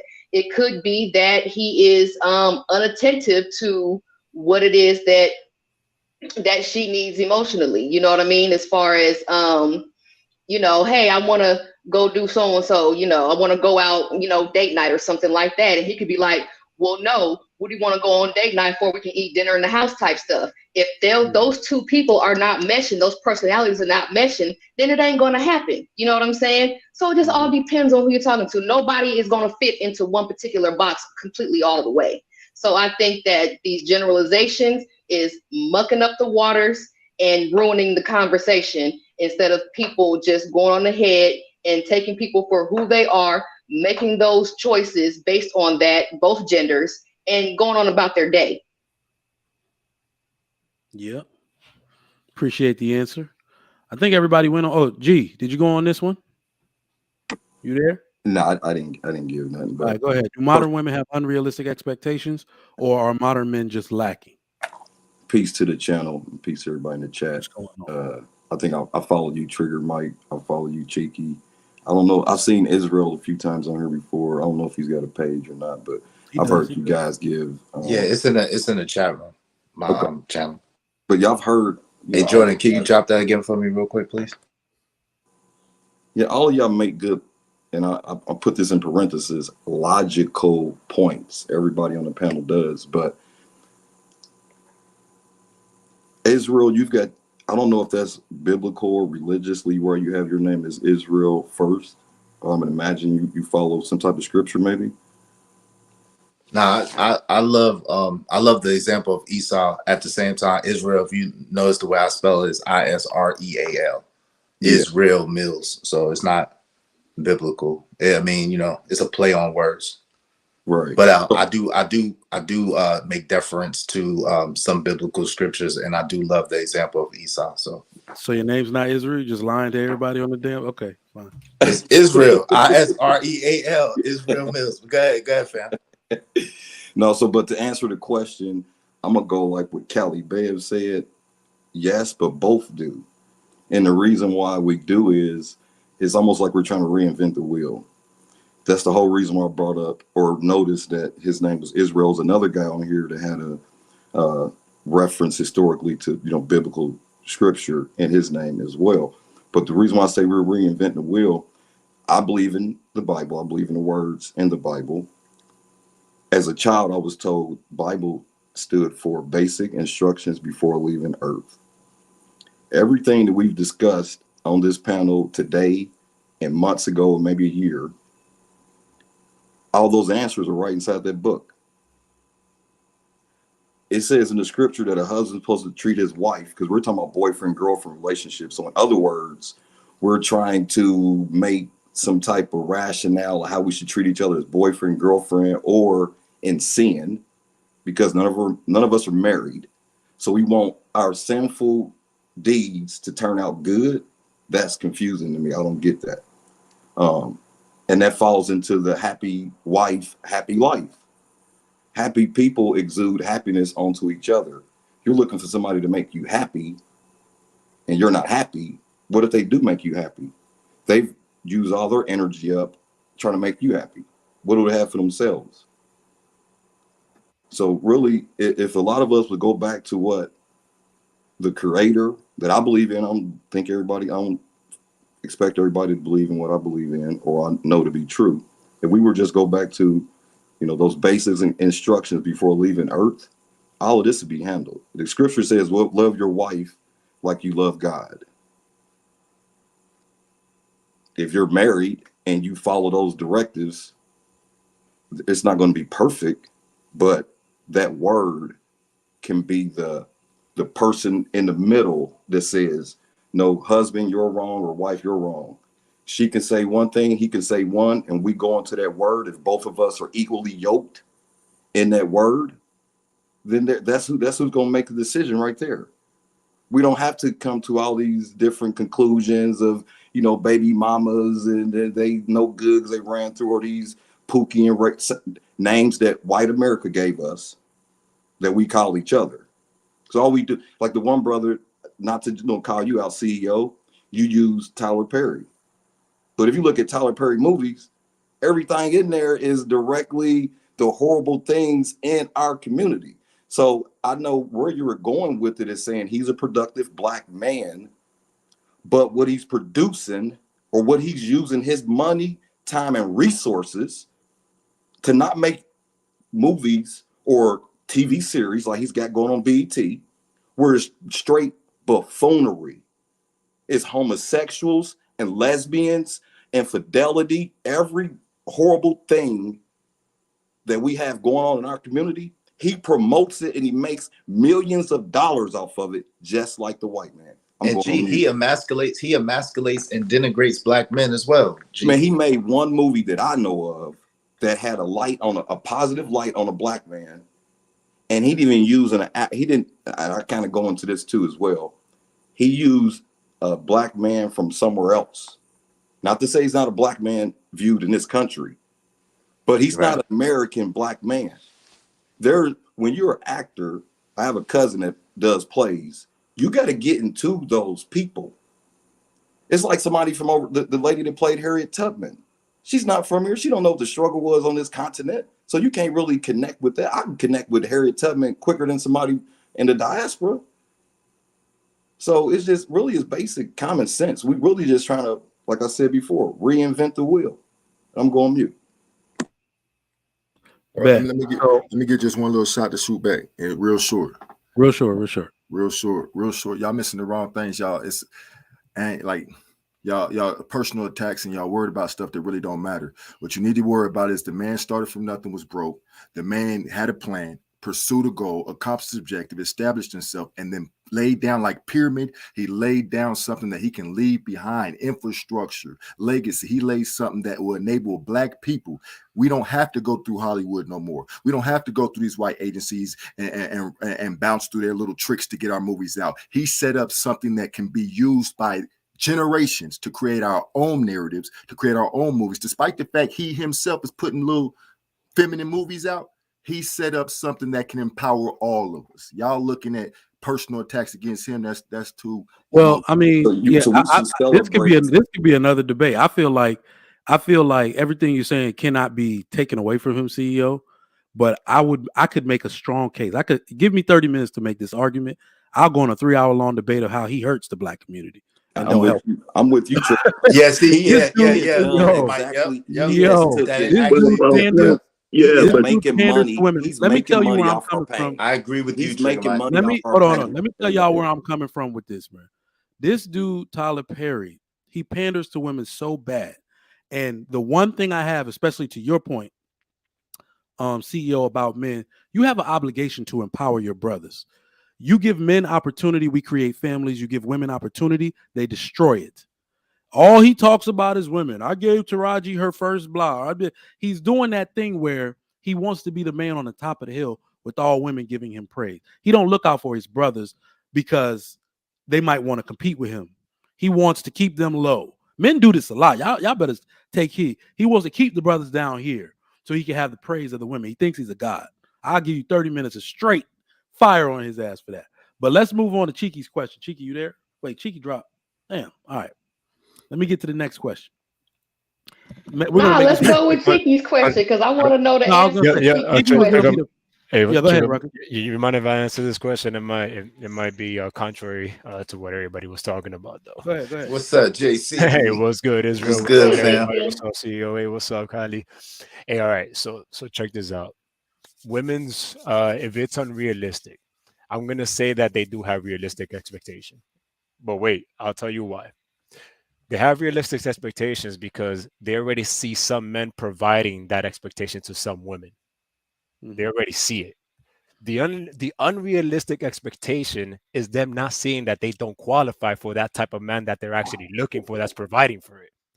They're a 3, right, without makeup, maybe a 5 and 6 with makeup, and then they think they're a 10, right? You get the results from the work that you actually put in, but they're not aware of that, you know? And there's what I noticed that we men tend to do is that we put our logical thinking into a woman's world of thinking. For example, like we say, oh, there's no way she has to expect that. You know, we're thinking logically, but what we're doing is that we're not actually thinking logically because we're trying to input our way of thinking into her world of thinking, and she doesn't think that way. You know, she's not rational enough to be that. So we're actually not being logical and rational when we think this type of way. We should know that they're expecting this because men are actually providing this to some women out there. So that's just my 2 cents. Hey, I like when people go on all sides, like, you know what I'm saying, like that. That was a dope way to put it. That was a really dope way to put it. All right, so we're gonna get the Cheeky's question now. We're gonna do about 1 minute each answer for everybody. If a man makes 50K per year, what kind of woman does he qualify for? I need age, weight, temperament, all of that. Cheeky, go ahead. You first. Say 50,000. 50,000. The average woman. I think the average woman he would qualify for. So like A5, right? I would think each I'm just saying I would think each tens of thousand would rank up. So 5. Well, he's actually better than average at 50,000. He's a few thousand better than average. Okay, so a 5.5. And then when he get to 60,000, he can get to the 6. And then when he get to 70,000, get to the 7. And 8,000 get to the 8. So I'm gonna just go with that 5.5. Who's maybe 10 pounds overweight. She doesn't have to be overweight, but 10 pounds over, 10 to 15. I think that's fair. If she has babies and she gets bigger, you still got to stick with her. Can't just divorce her because 50,000 is, I don't think that's, when you get to the 100,000, get rid of her, go get a younger chick. You toxic, bro. You toxic. I'm just playing with that part, bro. Right. Y'all are crazy, man. Look, I feel like this is gonna be entertaining. PhDiva, I want you to go next. If a man makes 50,000, what kind of woman does he qualify for? So I think that would depend on what else he has going on.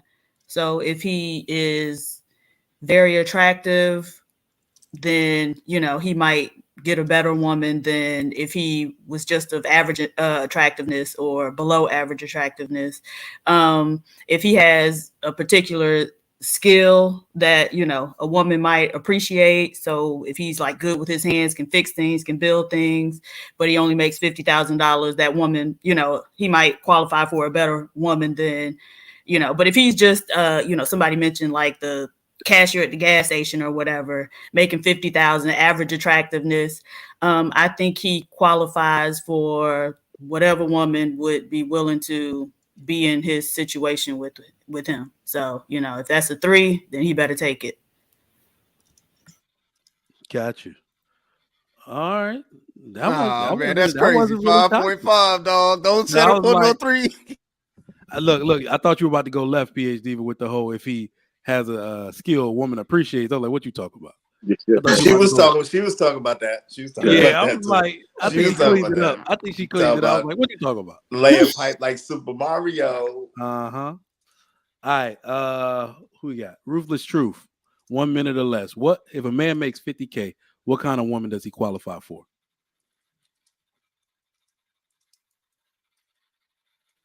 Oh, you on mute. A man qualifies for whatever he really wants. I mean, I don't think money measures. If he feels confident, but I think that has a lot to do with it. And he has, like you said, a little better average looks. 50K, he can get him a 10. He can get him a 10, and you know, if he doesn't have the cachet, then he got to still up with the 5. There it is there. Dude, that's so crazy. I can't believe I'm hearing this right now. This is so crazy to me. You said it. Hold on, T. Nah, you at 5.5. So Cheeky lowballing people out here. Don't use I'm Cheeky as a not no. bait. Oh no! Don't See, use don't Cheeky. do Hold on, that. hold on. Wait, hold on, T. I got you. I'm gonna chill out. I got you. Israel.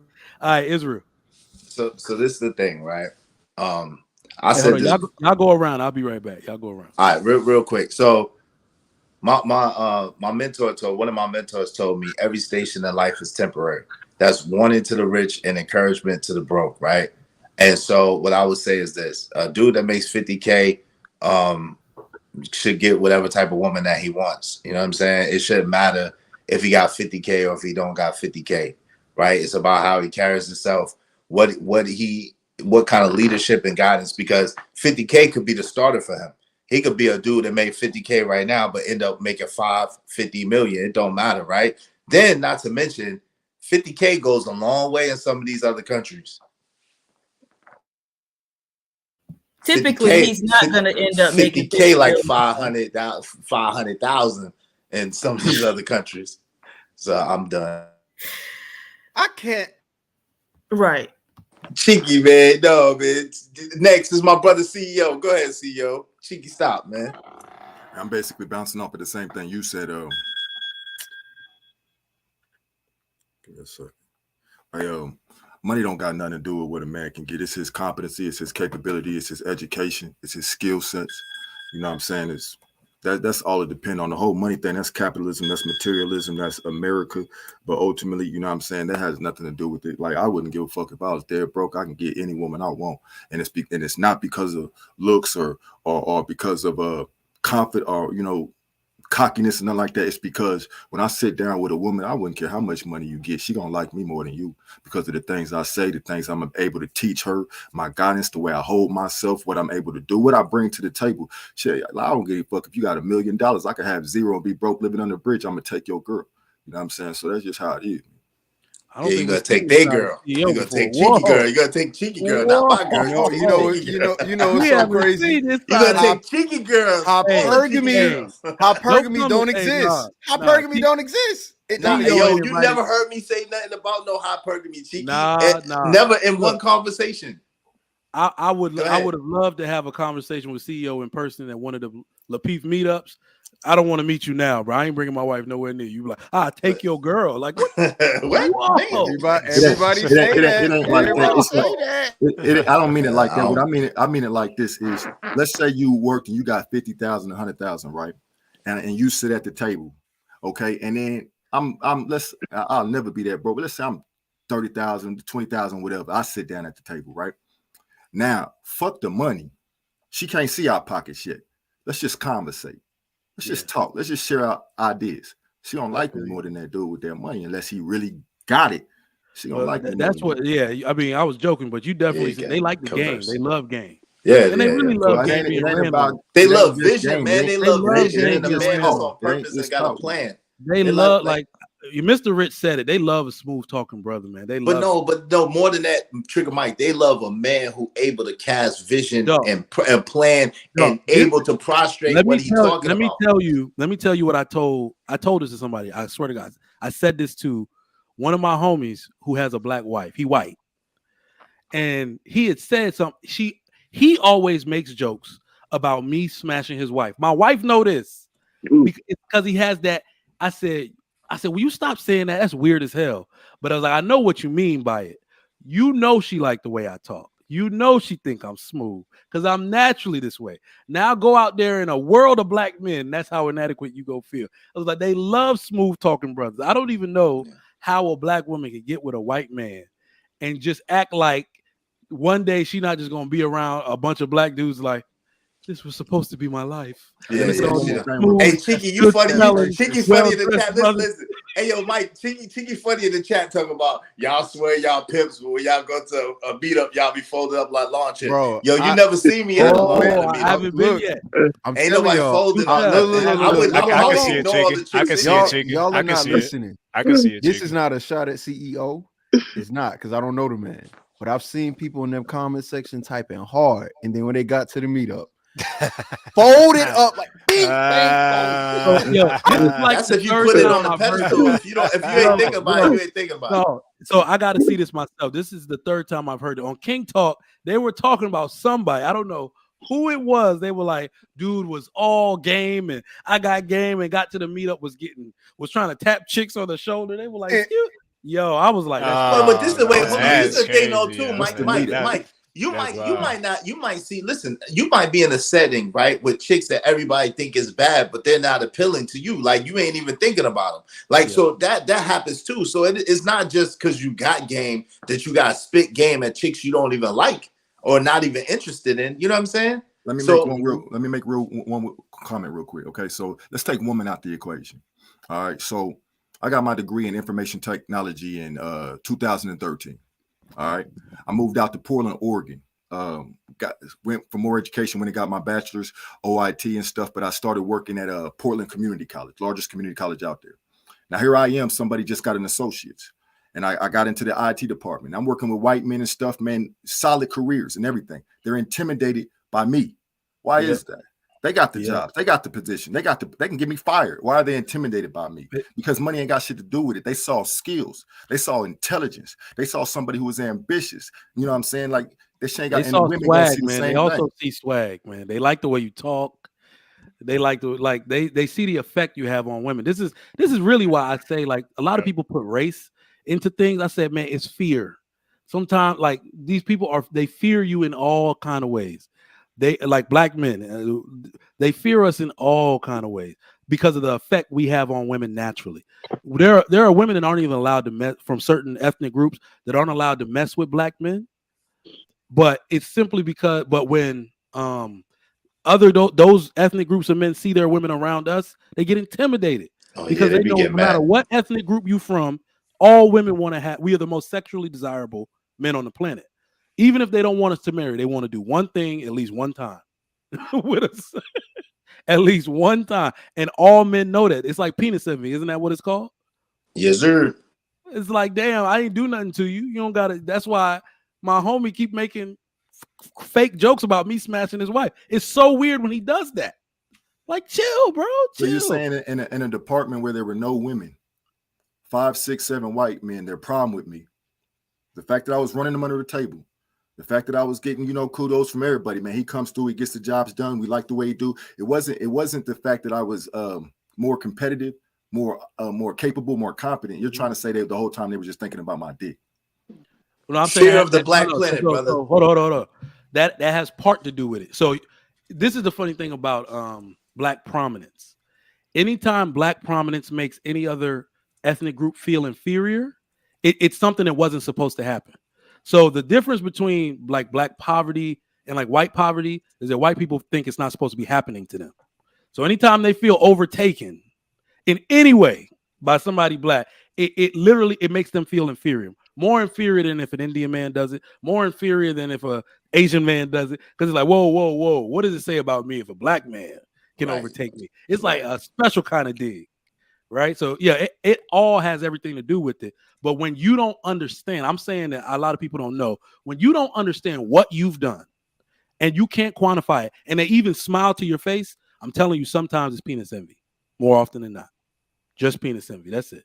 Because you go up to these people, shake their hand, you laugh with them in the lunchroom. You're like, what reason do they have to hate on me?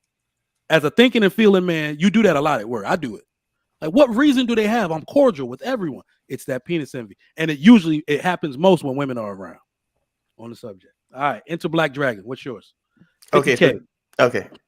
Still 50K, just to keep it short at 50K. Yeah, man. I think at that income, I would think that the character of that man would be either average or good. I would say. I don't think you're too full of yourself. I think you're kind of humbled.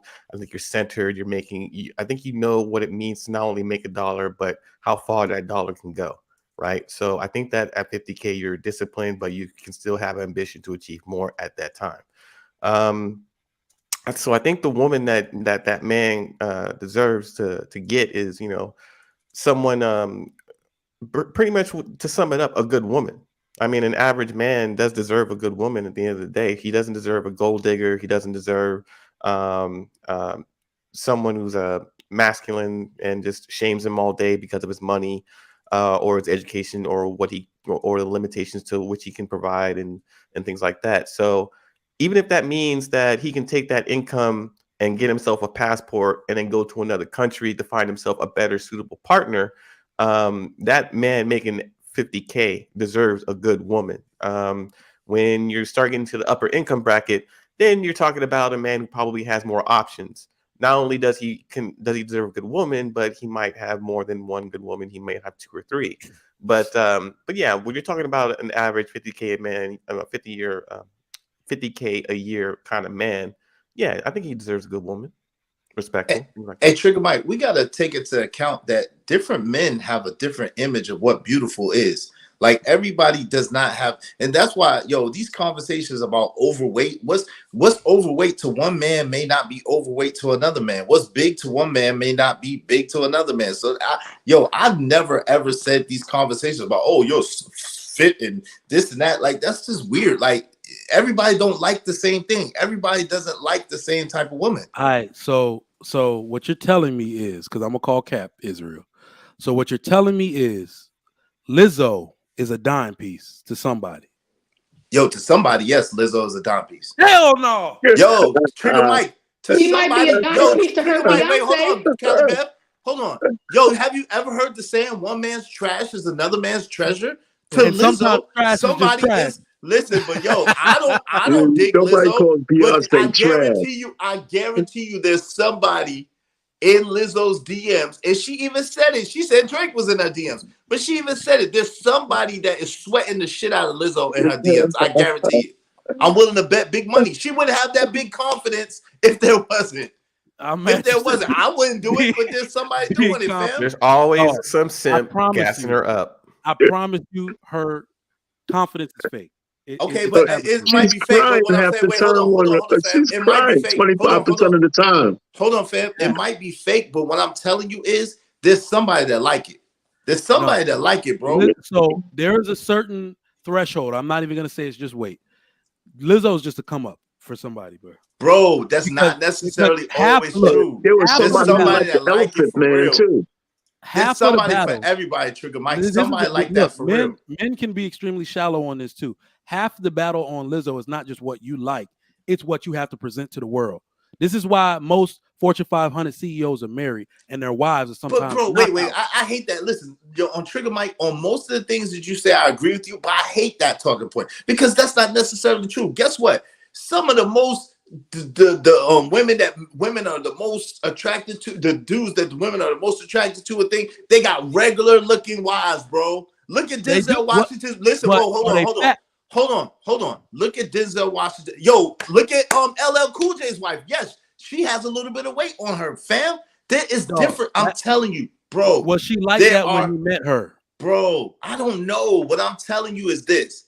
There are a lot of people who are celebrities and famous people and rich people who have regular ass wives, bro. But to them, for whatever reason, that's they dime. Everybody don't like the same thing. Like, these model chicks, 9 out of 10 of them, I wouldn't think twice about them. They don't got enough features or benefits for me. They look like little boys to me. I don't like dudes. So what you're saying also, so let's go to the other extreme.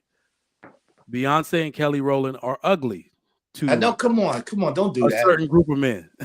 Yeah, but I know. Listen. Hold on. This is the truth. I've been in the room with Beyonce, Kelly, Latavia, and Latoya when they were younger. I was in the room with them.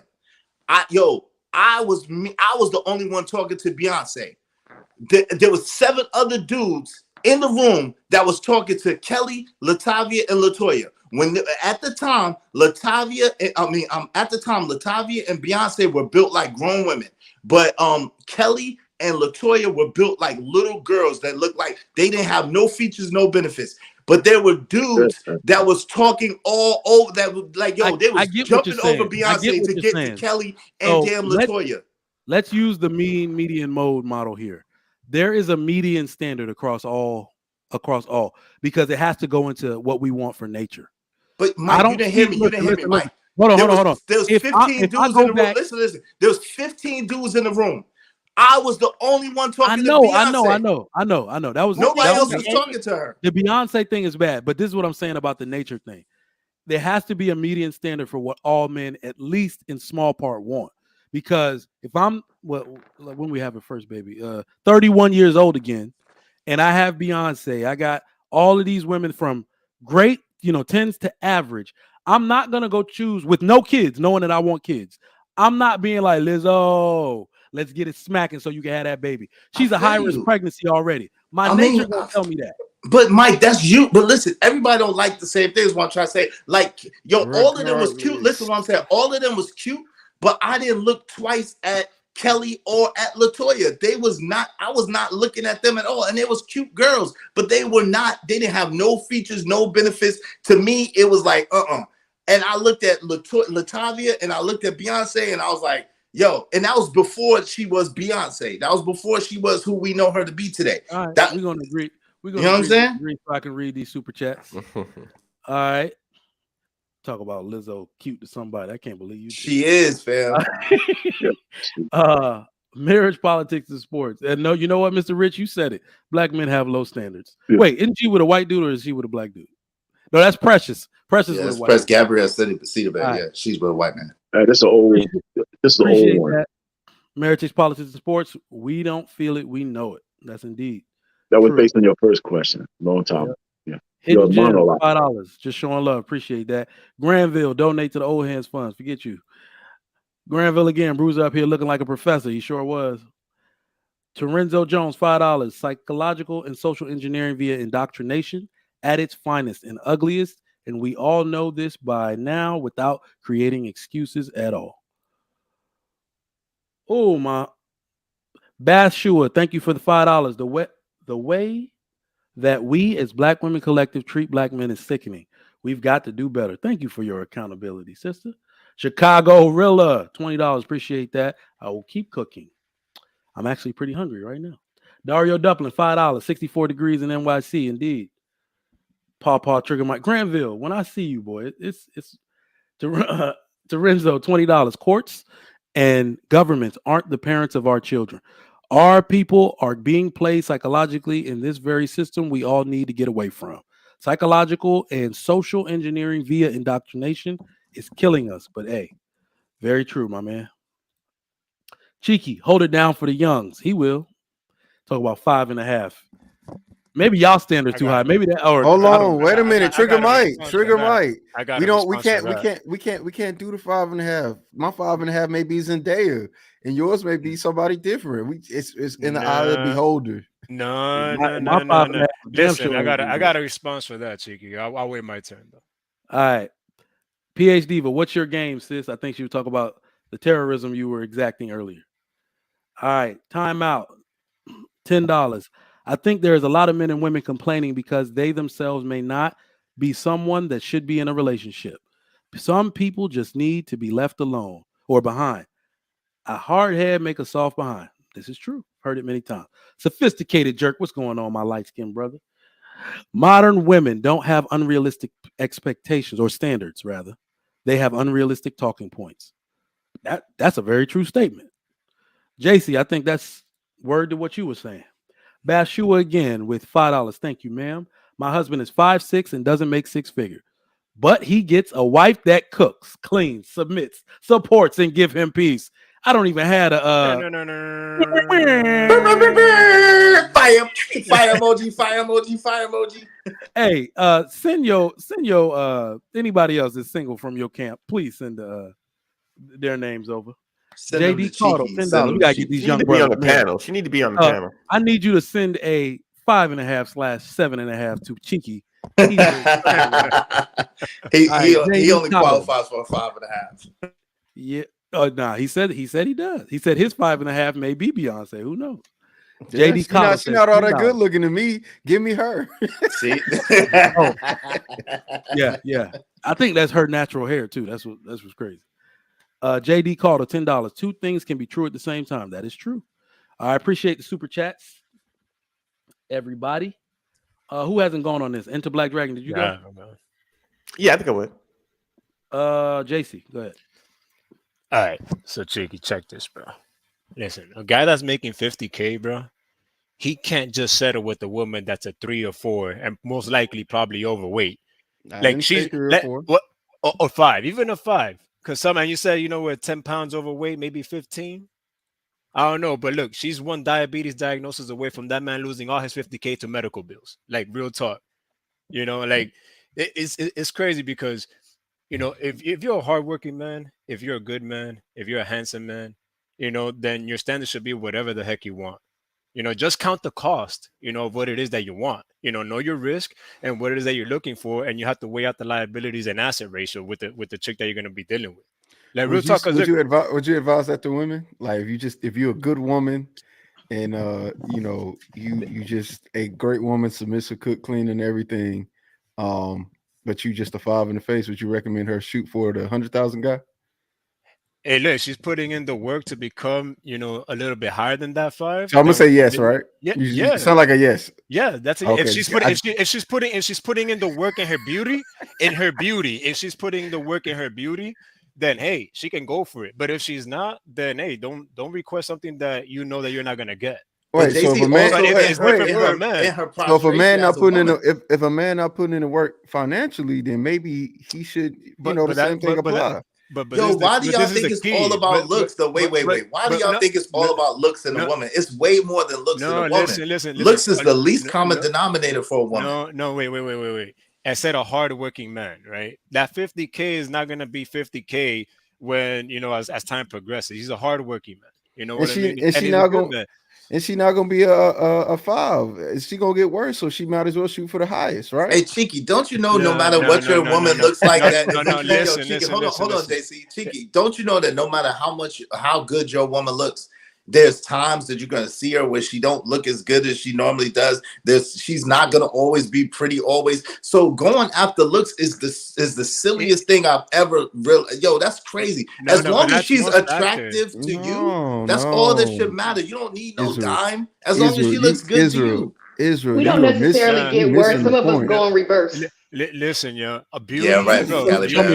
You look way better. At even though, listen, even you ain't seen my high school pictures, nigga. Some of us go in reverse. You got the Benjamin Button. Even though beauty is fleeting, right? We can agree with that. Beauty is fleeting.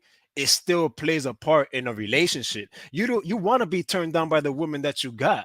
You know what I mean? Yo, but JC, does she have to be looking at your woman like look at her sleeping and they're like, damn, I married. No, I said she's but JC, look, I said she has to be attractive to you. Like you have to be attracted to her. But just because you're attracted to her does not mean that she's necessarily a dime piece. There are women who are sexy in different kind of ways. Like it doesn't mean that she has to be the most beautiful woman in the world to be attracted to her. I agree, but this is what I said. I said this is one of the key things I said. I said shoot for what you want. That's totally fine, but also count the cost of what it is that you're trying to look for. You got to weigh out your liability and asset ratio. If you want a Ferrari thinking you're gonna put a Corolla type of oil change, then bro, what are you thinking? You know what I mean? Like, and check this out. I know dudes that make 60K that their net worth is about 500K and have a baddie, and I know people that make 120K and are dead broke and have nothing and have a chick with more roles than the freaking Michelin tire mascot.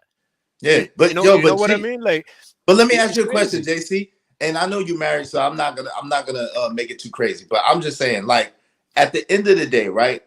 Have you in your younger life, right, been with a girl that you was attracted to? You thought that she was attractive, right? But maybe your peoples might have said, "Oh, she looked like this," or "Oh, she looked like that." Has that ever happened to you or somebody you know?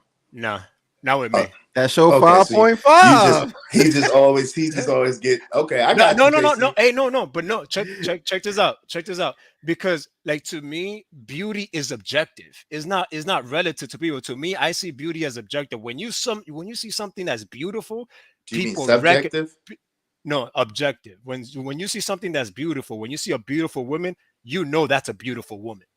Like you know it. Like there's no escaping it. She's gonna make your head turn at least beautiful to everybody though. There's somebody. Listen, I'm telling you, there's some women like if you ask the average dude, who you think about? I've asked my homeboys, who you think about this or who you think about this, and people be like, oh yeah, she's a 2 or she's a 10 or she's a 5. It'll be all over the place. Different people like different things, fam. It is true. Yes, that's true. But still, beauty. Again, JC, I think you were addressing You were addressing just the 5.5, right? The only thing that I was trying to do, beauty is in the some eye of the beholder. understanding, and I'm just trying to get some understanding of where we're going to hold ourselves in regard to these standards, right? Because I think it's delusional for women who look a certain way to be expecting a certain thing. Just like I think it's delusional for men that's not making a certain amount to be expecting a certain kind of woman. Because if again, like those women that look a certain way, they experience a certain type of lifestyle more often than not. It's very rare that you find these next door neighbors back in, I guess, maybe 1990s, where everybody was just next door and everybody was cute and hot. No, the girls that you're meeting now that are good and bad, those girls have been places and they are expecting a certain lifestyle to match the type of beauty that they have. And if you're a $50,000 kind of man, don't expect no dime piece to be like, oh, I wanted you after she just got off of a yacht. That's totally fine. All right, we're gonna get into the next question. Let's get into the next question. All right.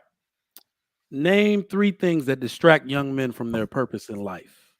We're gonna start with Enter Black Dragon. Take your time, think about it. I kind of popped that. Yeah, 3 things. One of them is gonna be obviously women.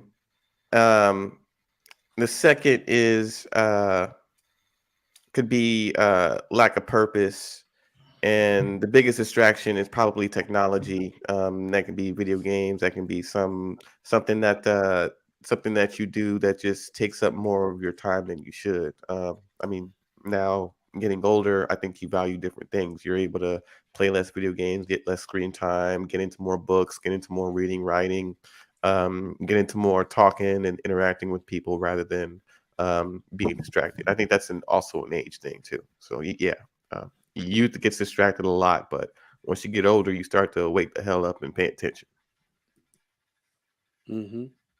My man. CEO DMP, go ahead. Name 3 things that distract young men from their purpose in life. Oh, Mr. Rich, you go ahead. All right. Definitely chasing women. I mean, guys between 18 and maybe 30 or spend an awful lot of time, if they're unmarried, spend an awful lot of time chasing women. So that's a big one. Sometimes you have to be in your 30s to go through the sexual transmutation where your energy that you use chasing women is transferred to energy that you use to do something more productive. So that's one thing. You know, between 18 and 25, definitely spend too much time trying to get laid. The other one is, I said video games, that was said before, just playing around, wasting the time that you have. That, and the other one I had was just watching too much TV, you know, and not reading enough. So, but sex is the big one. I mean, chasing tail is one of the biggest detriments to men, you know, ever, you know. So, and we see the effects of that already. So, those 3 things. All right, JC. Name 3 things that distract young men from their purpose in life. 1 is women. 2, I would agree with Art Payne, entertainment, and 3, I want to say substance abuse. That's good. Can you highlight the substance you think is most responsible for these lazy ass niggas? Weed and alcohol. Is there a general consensus of that, or is anybody doing the hard stuff and want to be like booger sugar? No, I'm joking. All right. I'd say more alcohol than anything. I would say lazy more weed, alcohol, but not weed. I would say weed. Weed period make you lazy. Yeah. Not really. I cannot lie and say that I would not be here without weed, because I was able to sit and read 1,000-page books. So I felt Right. like somebody Some was folks going to be a smoke weed weed and advocate. get up and go to work. Chat, what do you No think? problem. There's a lot of weed advocates for lazy ass niggadom. Weed or alcohol? Chat, let us know. All right. PhDiva. I would say weed. Name 3 things that distract young men from their purpose in life.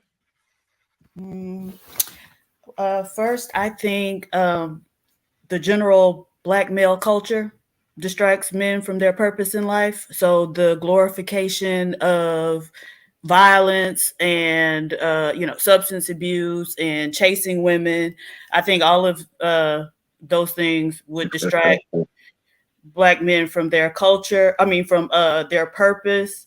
I also think that was just three things. That was just three things. Those were examples of the one thing. Shut up, Israel. You make me, woman, make me. You talk all day long and want to try to make me. Those are three things. Problems. Three anyway, things. Also, you I think tiny terrorist. Also, I think there's something that Dr. Amos Wilson referred to as reactive masculinity. And so basically, he was speaking about the fact that, like, in this country, like, black men don't have all of the avenues available to them to express their manhood or masculinity. So they develop what he referred to as, like, reactive masculinity, and so that causes them to focus on, again, things like chase and tail, engaging in violent behaviors, those sorts of things. And then the third thing I would say, just the overall lifestyle. So the diets that men tend to eat these days, the lack of exercise, those type of things would cause them to not be on their purpose. Okay. But this is interesting looking at the chat sometimes. Like, we got a delay. I wonder if it comes through later in the UK or something. But before you move on, say that name of the guy who wrote this piece again, if you can, please. Dr. Amos? PhD? PhDiva. What's the name of that author? She might be gone. She's a black woman that said she will not repeat herself. No, it was actually something else. Dr. Amos Wilson. Okay, thank you. That sounds like it's going to be a good read. Let me give my answer so y'all don't take all the good stuff. I'm going to go opposite of PhDiva since she wanted to throw toxicity on the men themselves. I'm going to say bad mothers. Bad mothers in this feminist culture. And this is statistical, by the way. Bad mothers taking sole custody of their children. I didn't say mothers. I said bad mothers. Taking sole custody of their children and infusing toxicity into the boys is responsible for their lack of purpose. Have you ever wondered why a bad single mom can have a son and a daughter? The daughter goes on to graduate college and the boy has a third grade reading level? Have you ever wondered how that happened from two people that grew up in the same house? She raised him in a toxic manner to play down his greatness so she could rise the girl to prominence. I believe toxic mothers have to have their time in front of the congregation. Of course, the second one is obsession with women. Ain't nothing wrong with loving women. The first time I dipped in those healing waters, I was a bit obsessed too. Okay? I didn't do much in high school. So in college, I lost my damn mind for a little bit. But, I came from good stock, so I got it back together. But that obsession is real.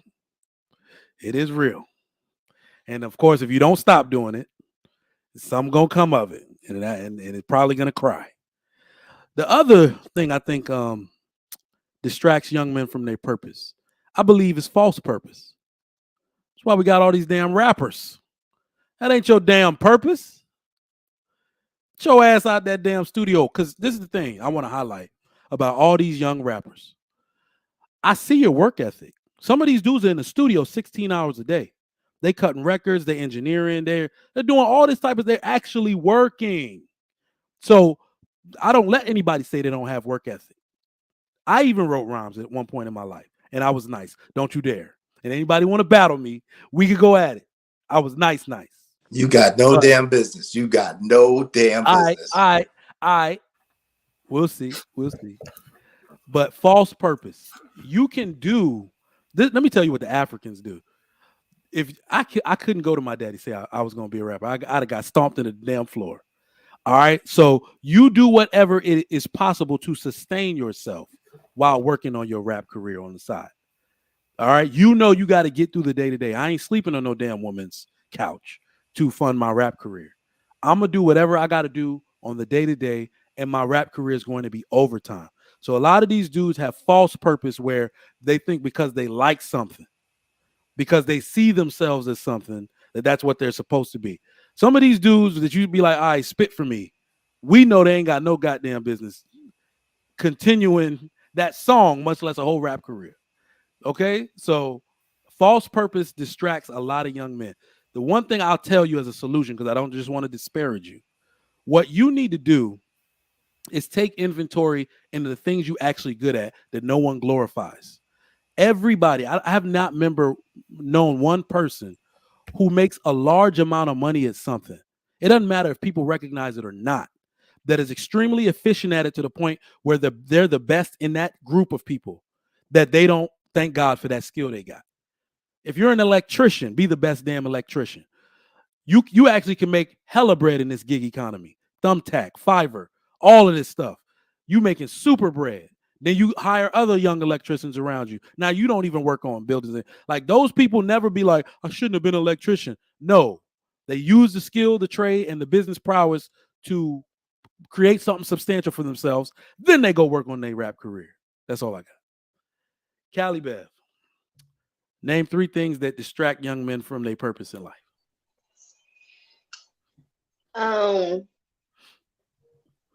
Money, hoes, and clothes. Is all a nigga knows?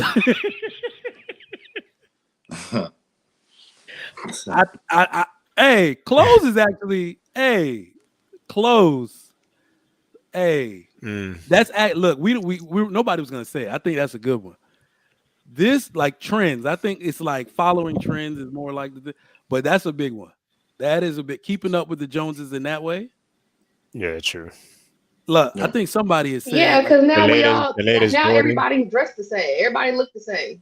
You know what I mean? Everybody gotta wear them jeans that's showing off the centrifugalness of their thighs. Everybody sagging the same and shit now. Everybody wearing them pants that that's hugging their calves and shit. It's no all grown like, ass man don't. I can't wear I can't wear skinny jeans. My knot's too thick.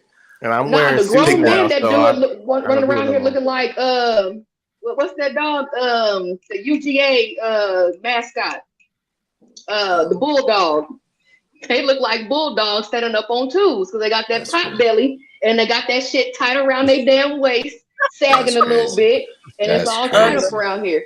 But for real, real talk though, money, hoes, and clothes. Just to sum it all up and not be long-winded about it. All right, let me go next, Trigger Mike.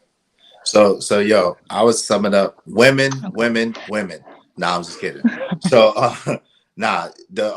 so restate your question real quick. Name 3 things that distract young men from their purpose in life. 3 things that distract young men from their purpose. I would say the first one is youth. Being young. So the problem with young people is they're young. They think that they know, but they have no idea. And we all been through it. We think we know when we're young. We think we got a clue. We have no clue. We don't know shit. You know what I'm saying? We young. We don't know shit. We think we know some shit. We don't know shit. So that's number one. The second thing is no real mentorship or no real guidance. That's another thing that keeps young boys distracted. They don't have any guidance. They don't have any mentorship. The third thing is they don't have any vision. They don't have any vision, no plan. They don't have no plan, no vision. So those are the 3 things that keep young men distracted and off their purpose. Bethany, you want to get in on this? Sure. Good afternoon, everybody. Good afternoon. Good afternoon. Good afternoon. Good afternoon. 3 things that keep young men from their purpose or distracted from their purpose. Number 1, yes, it's women. But also number 2 would be wrong crowd. They're not surrounding themselves with the proper influences. And number 3, I would be pride. I think if young men are having so much pride these days, it kind of goes back into them thinking they know everything. They can't be told anything. So they're not looking for mentors to even seek out what they don't know. Mm-hmm. And they're just in a vicious cycle of going through those phase, and they wake up in 35 and have no assets and still don't even have a vision. Indeed. Indeed. CEO, did you go on this one? No, you didn't. You said it's my turn, right? Yep. All right, so I was putting down like media, just TV, everything that they watch, everything that's sold and advertised to them, all that, it distracts them. And then like false goals, you know what I'm saying? Miseducation is from the jump, we're miseducated and taught the wrong things as far as what's important, what values we should have, what qualities we should have, and then just other people in general, you know what I'm saying? To really,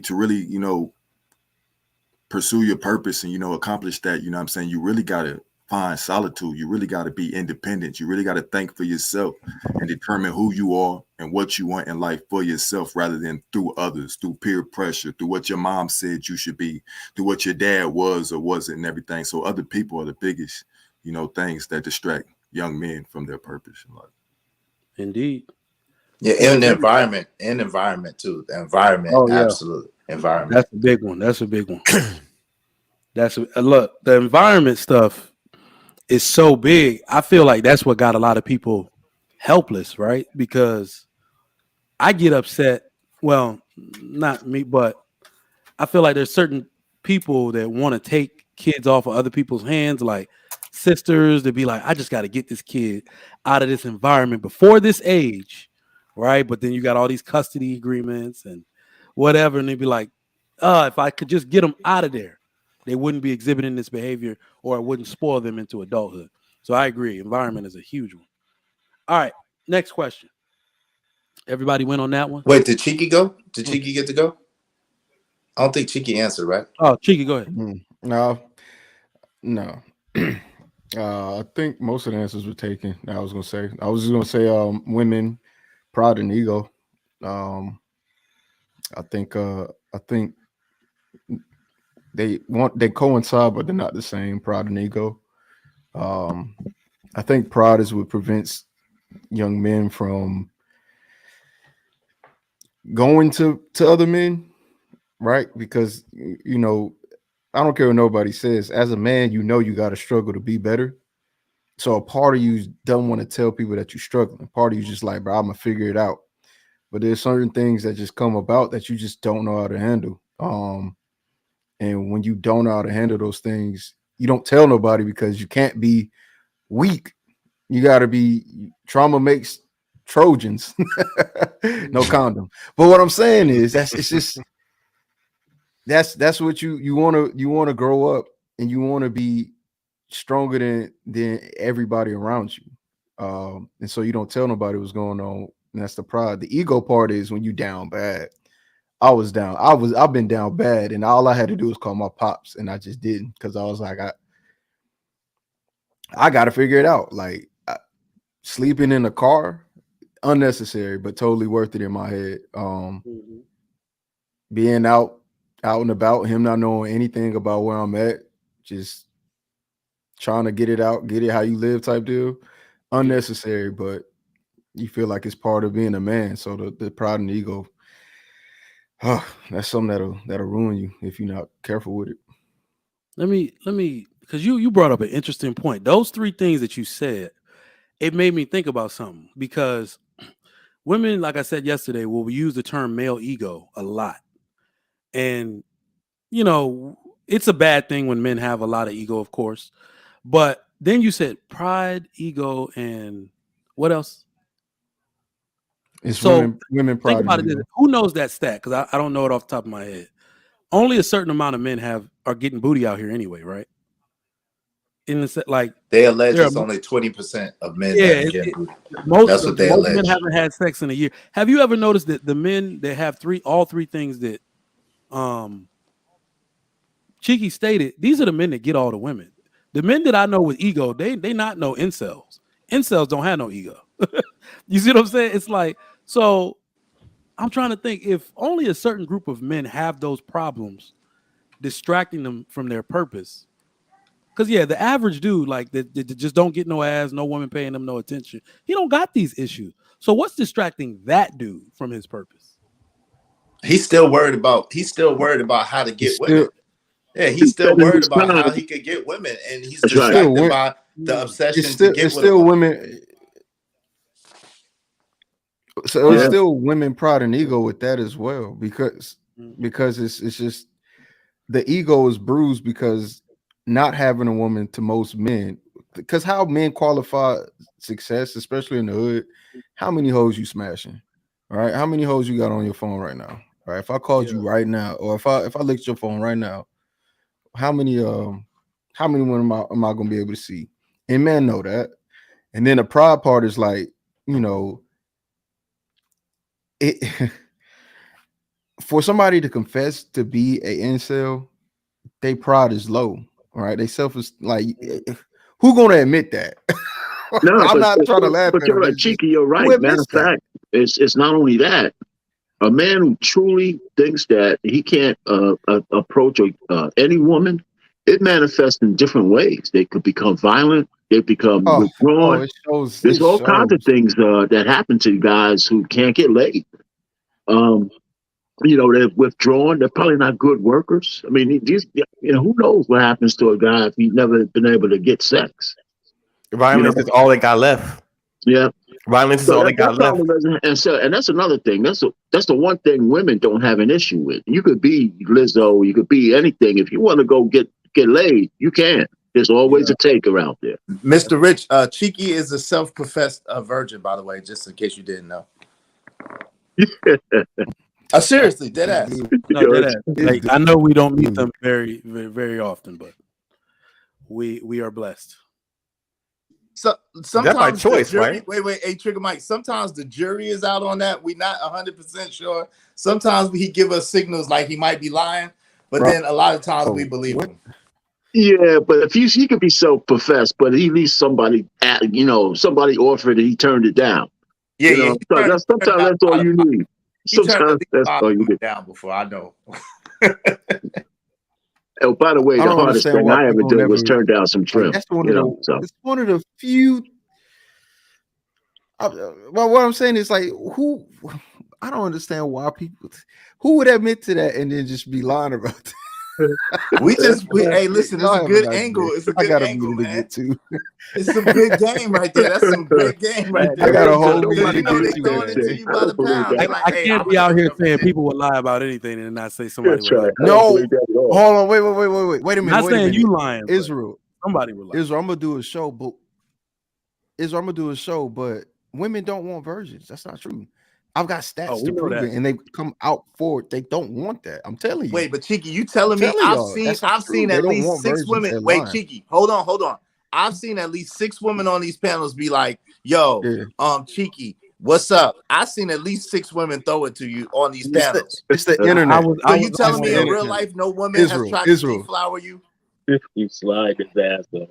Wait, I don't. Can a man? First of all, they didn't know that I was a virgin, so probably not. Yes, I have my flowers, and no one can take them. No one has tried to take your mic. Real talk though, any respectable woman would not try to take that from him, especially if she'd been around the block like that. What we're noticing is most women aren't respectable. They're not respectable. A lot of women have literally been like, "Cheeky, I will slide down." Yeah, I've heard like at least 6. Right. Look, and that's all the more reason why he should go ahead and turn that down. Oh, of course. He does. I want to meet the girl that takes it. I want to meet the girl that he winds up. Like, I want to meet her. No, you just want to see Cheeky afterwards. He gonna be acting crazy. Right? Well, that too. But I want to see the girl. I want to see her face. If it's the kind of woman that Cheeky said that he is looking for, she wouldn't be taking it from him. He'd be giving it to her. Okay. Well, good point. We're not going to argue with you. We're not going to argue with that. Yeah, you're probably right about that. Let's get to the next question. I think this is a good one. What advice would you give to your 18-year-old self? And Callie Bev, you got 3 sons, so I just want to know what advice you're going to give to them letting them know, kind of setting them up for life so they don't, kind of have that backwards thinking where they got to meet somebody's unrealistic expectations of life. So for the women in general, I want to know how you're going to tell your son how he is enough at 18 years old. But for the men, I want to know, what advice would you give to your 18-year-old self? We'll start with JC. Hold on, can you guys hear me? Yep. I would say focus on your finances. Focus on the quality of people that you have around yourself. And have a mentor. Okay. So those will be the three. Yeah, focus on your finance. Have good quality of people, at least 5 good people around you that would, that will push you, and have that one specific mentor that you go to. Mm-hmm. Nice. PhDiva, if you had an 18-year-old son about to go out into the world and conquer it, what advice would you give him? Honestly, I would never have a son. One, well, I've never wanted a male child, and so I honestly have never given any type of thought to any scenario. That's fair, but if you had nephews, anybody that was under your care, and you, in fact, you experience this world, you do, and have a lot to say about the men in it. So if you were supposed to tell all the men that you just don't like the way that they behave, how would you tell an 18-year-old boy, period, how not to turn out like that? Let me think. So one thing that I do have nephews. And so one thing, and one of them is, I think he just turned 19. But I tell him, stay away from large crowds of other Black males. I also tell him to, focus on what it is he wants to do with his life. He's really good, with his schoolwork and whatnot. He's in a really good school. And then just, focusing on, his health and things like that. Mm-hmm. So those are the types of things I tell him. Now, I'm just curious. Mm-hmm. I'm not minding your womb. Would you want a daughter? At this point, no, I don't want any children. But when I considered it, I would have only wanted a daughter, not a male child. And you do know that's not up to you, though, right? Well, I don't know. They're making designer babies now. Who knows? Right. They make designer babies. And ultimately, it is up to me. So. Well, yeah, I hear what you're saying, but the alternative doesn't need to be spoken out. I don't even want to hear the alternative. I don't even want to go down that road. Yeah, please don't. Because I'm not trying to be that upset today. No. Yeah, exactly. CEO DMP,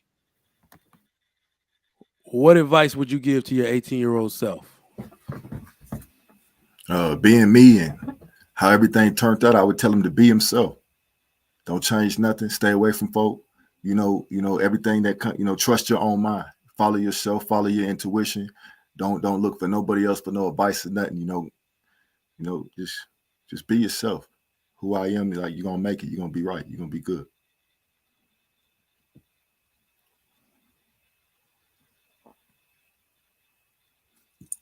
I think you're on mute, Mike. Trigger Mike.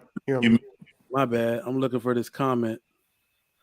Alonzo says, one day we should do how to raise a daughter. I actually got that. Yeah. I actually got that on the docket. Yep. We're going to do that. Fatherhood episodes.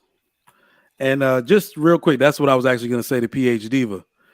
You think you want a girl till you get one. Woo! Woo! They way more hard to handle than boys are. Exactly. The boys are chill, mellow. They just jump around, do their own thing. If you think you can handle yourself, wait till you and all of that coming back at you. Let's see if you don't want to knock her head right off her shoulders. All of what? What was the head twirling? Listen, I thought this stuff was taught. They come out the womb with it. I'm like, the emotion, the temperament, they come out of the womb with that. I It's think something that girls I are thought it very had to be easy. taught.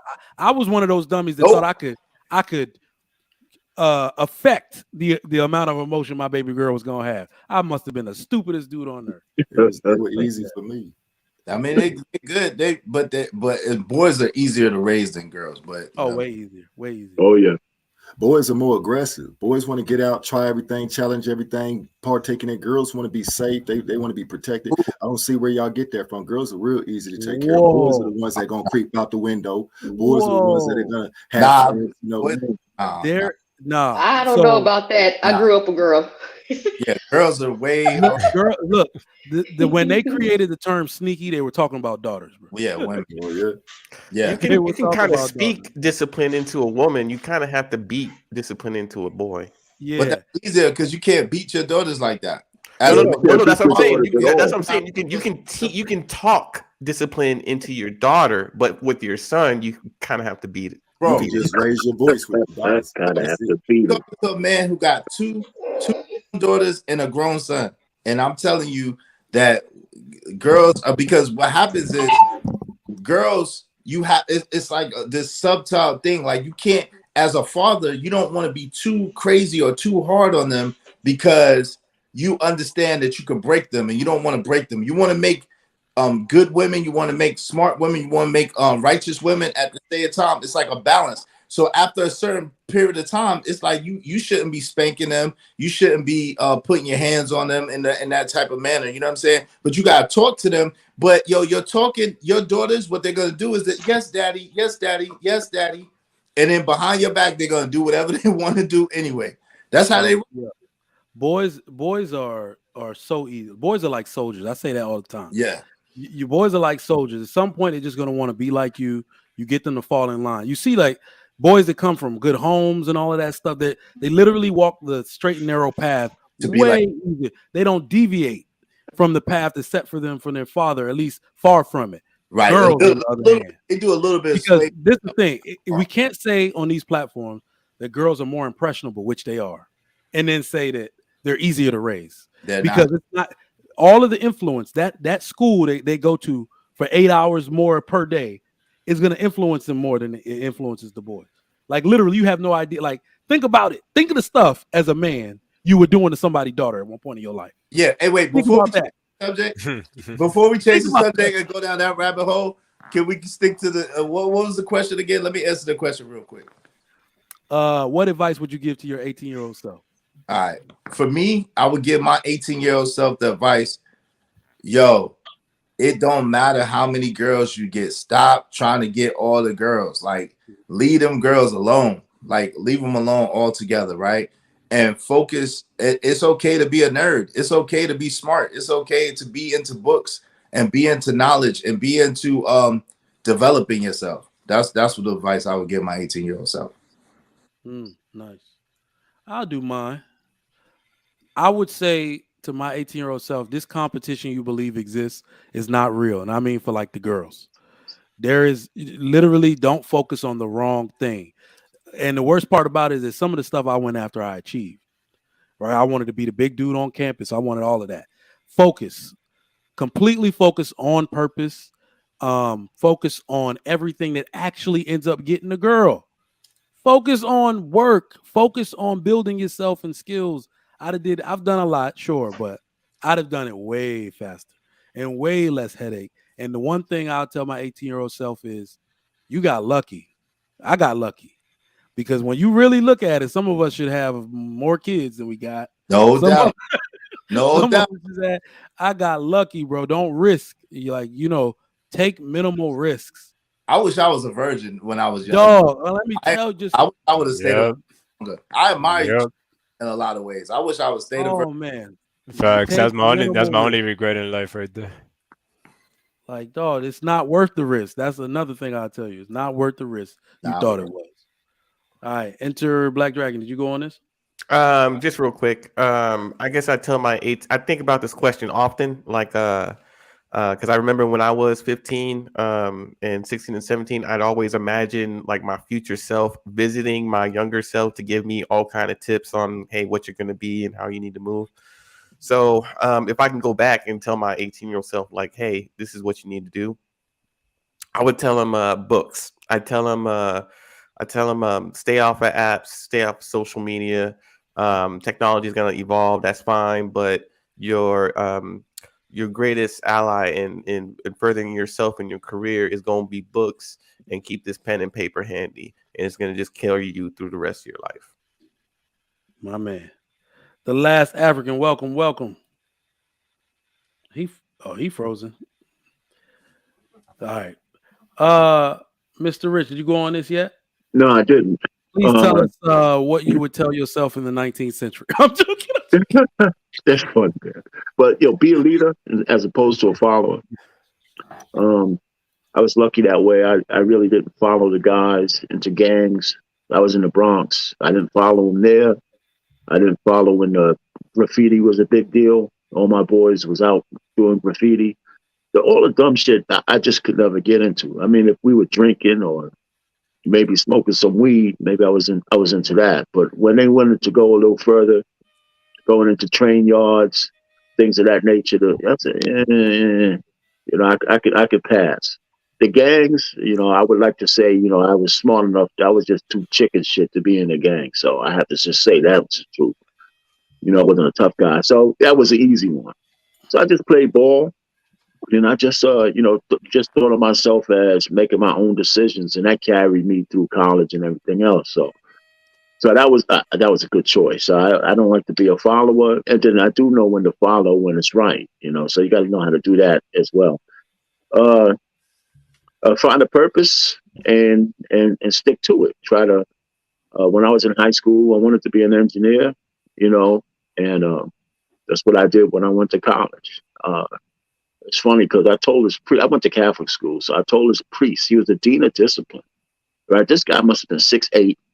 He was an Aryan race dude from Germany, and he looked straight in my eyes and said, "Man, an engineer, get the hell out of here, man. Just go find yourself a vocation and just do that." And I just looked at him. I said, what kind of advice was that shit, right? So, all I wanted to do when I got out of college was go back to that high school and throw that shit in his face, so. Hell yeah. Yeah, I mean, and I liked the dude too, but he was a tough man. I didn't know he had that in his repertoire, but he said that to me. And that's just a whole nother topic when people say stupid shit to you and you listen to them. I think somebody said something about good mentors and stuff like that. Right. And let me just give a shout out to the good moms out there. I want to give a shout out to my wife, because one thing that I'm so impressed about, and it's like I got to brag on myself. Good job, Mike. Good job, Mike. Because this is something I chose her for. Like I don't know if she was weirded out about my talk about family so early, but when you come from good stock, you got to know what you're getting yourself into. You got to know where people come from and what's on their mind and how they think. If you would see, my wife opened this door while I was in here prepping this show last night and said, "Can you believe somebody just sent me? Do you know anybody?" And I need people to send me.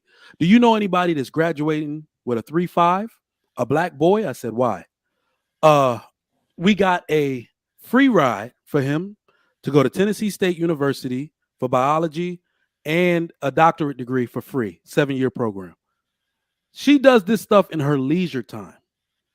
Right? Her and her little mom's group looking for opportunities for their children, for their husbands, for all of it. So when you have backing like that in your life, just imagine what it can do for the children and literally the community coming up behind it. Because men are out working. That's what we think about.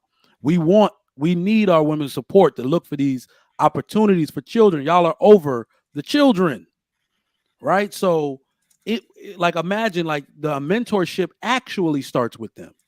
Because you have to be guiding them into where, yes, the men will take over and teach them how to get through it as men, fortify their the way they go about things and fortify their endurance and perseverance and things. That's where we come in. But if you got a woman out here seeking opportunities like that, they got their college funded by age 12, y'all doing something as a community. So shout out to all the great moms out there and great mentors doing it for these kids. Y'all don't get enough credit.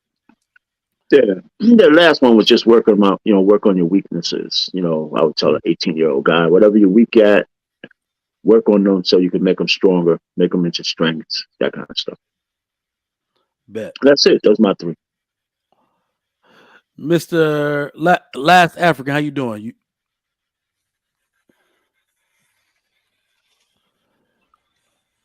Hey, all right. What's up, man? What's going on, Mike? You what advice would you give to your 18-year-old self? 18 me. Shout out to the first of the 506, South Korea, the DMZ. I tell them boys to go and stay over there, open you up a nice little bar or something. America ain't going nowhere. That's what I would stay overseas. Wherever you at over there, just stay over there. ETS out, stay on over there. Thank you for your service, man. Appreciate it. Thank you for your service. You know what? A lot of it's not something I'm proud of. It's not something I'm proud of, brother. But wait, what do you mean? What? Oh, your military service or what? Oh, yeah, right. Okay, well, yeah, it's not something I'm proud of these days. Man, let me tell you, a lot of my boys in Germany that were Army, they all say, I wish I would have stayed in Germany. Some of them went back there to live. What the hell is going on over there? Like, I never would have thought. Somebody tell me what's going on in Germany. That a whole bunch of black men want to live there. They love brothers over there. They love us over there. I think I'm they talking have about a better economic system. Go ahead. Their economic system is better. I know they have more social services as well. There's a cool channel called Second Thought that does talk about the differences between some of these other countries and America with regard to how their infrastructure is and how they structure their neighborhoods and stuff like that versus America and social services, healthcare, all that kind of stuff. So it's a really cool channel. I'm my niece looking is at it there now. now. It looks like feminism. Is it feminism? You know what? Oh no, I see it. They got some good stuff here. All right. Bet. I think that's everybody on this particular topic. What else we got before we get out of here? I didn't go. You're not finna have me. I got my pen and my paper. You go ahead. I know you asked me this yesterday.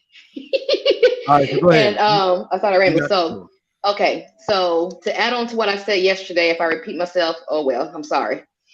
I tell my sons that friendship is reciprocated, whether it be a mutual friendship between your peers or a relationship. All kinds of friendships, all ships are reciprocated. Okay. Don't be fake. Your real friends will like you for who you are. If you have to be somebody fake in order to be somebody's friend, that ain't the friend for you. Oh, I did say manage your money yesterday. Let me take that off. And focus on your craft, but don't have blinders on to a woman who may fit you while you're on your journey. I actually like that one. Some of these dudes, some of these boys will be better served. You know what was funny is that people talk about not getting married early. Most dudes ain't getting no ass anyway, so you might as well. Nah, I definitely disagree. I think women should get married young, but I don't think men should get married young. Men don't have no clue who they are young.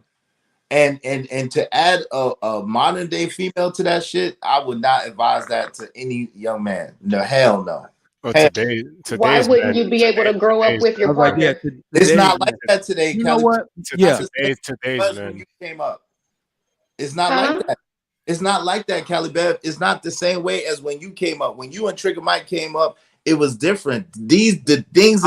I'm 36 years old. Watch. I know, but look, Cali Bev's not that much older than you. Oh, but anyway, the things that these young dudes have to go through is not the same thing. It ain't too much women who's gonna go through the struggle with them. They're gonna have to be a certain level. You hear these girls talking like they may not it's hard out here, man. I understand it's hard out here. It ain't like I hear them talking, but that just means that, I mean, it ain't like we ain't have gold diggers in the early 2000s and in the 90s. yeah, but There was gold diggers then too. Gold diggers was the exception. Gold diggers is the rule now. Gold diggers was the exception then. They're the rule now. So it's like I don't advise to my son. My son is 22, and I definitely don't give him that advice. I say, yo, wait. There's no way, because at 22, they don't have no clue who they really are yet. They don't have no idea about them as young men and as what they want and what they. So we're hitting it from two different angles, because I actually agree with you. Delay as long as you can, men. Find your purpose without interruption. The sad part about it is, can some of these dudes make it all the way till 30 without a baby? That's the part where I'm like, my son better, I kick his ass. He better. Yeah, that's why. So I'm being realistic. I'm like, dude, you better learn. If you ain't ready, you better get ready, because most of y'all dudes gonna end up with a baby mama you don't want, then stuck in that situation trying to provide for the situation you do want. Like, I'm just trying to hit it from a realistic standpoint. And see how my brain is going. You're gonna wait too long, and then you're gonna be mad because all you got is a bunch of the quote unquote throwaways y'all be talking about. That's the only ones that's gonna be left. A man can get a young. You can get a young woman anytime when you got your shit together. Yeah, okay. So you go ahead. When you're 30, you can get a 25-year-old, 23-year-old. That part. See, this is confusion. See, y'all worried about women taking your resources and gold digging and stuff like that. That young chick is after you for your resources. But pick a struggle. Which one? So which one is it? That's not always the case, though. What I'm That's saying not to always you the is case. what I'm saying A man to you. doesn't mind giving a woman. Let me answer her real quick. What I'm saying to you is, as a man, right? As a man, when you have a purpose, when you have a plan, when you have a vision, when you're in tune with yourself and you know who you are, then you're able to disseminate that to your woman, so she has something to follow. So it's not always the money at that point. At that point, you're able to give her guidance. You're able to give her leadership. You're able to give her a plan that she can execute and follow. A lot of times with young men, they don't even know what direction they're going. They don't know their ass from their elbows. So because of that, they don't have nothing to follow. So but when you get a little bit older and a little bit more experienced and your stuff is together, you are putting forth a direction, and that woman can follow. It's not always about the money. Either y'all don't like gold diggers or you do. No, wait a minute. Wait a second. Pick one. When a man is not pick one. When a man finds the woman that he wants, if she's younger, 25 or whatever, and he's 30 something, he doesn't give a shit about her. That's not a big deal. 25 and 30 is not a big deal. Let me finish. If a man finds a woman who's 23 and 25 who wants to marry him, and she checks all his boxes, he ain't thinking about his resources. He's getting what he wants from her, and he doesn't care about the resources. The reason why he doesn't want an older woman that's 30, 35, even if she makes it there without somebody else's kids, she's more stuck in her ways. And guys don't want to start retraining a woman who doesn't want to be trained, especially if she's from the West.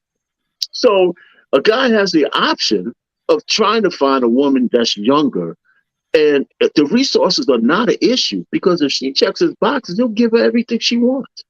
It's just the way it works. It always works that way. Under the age of 25. Got it. All right.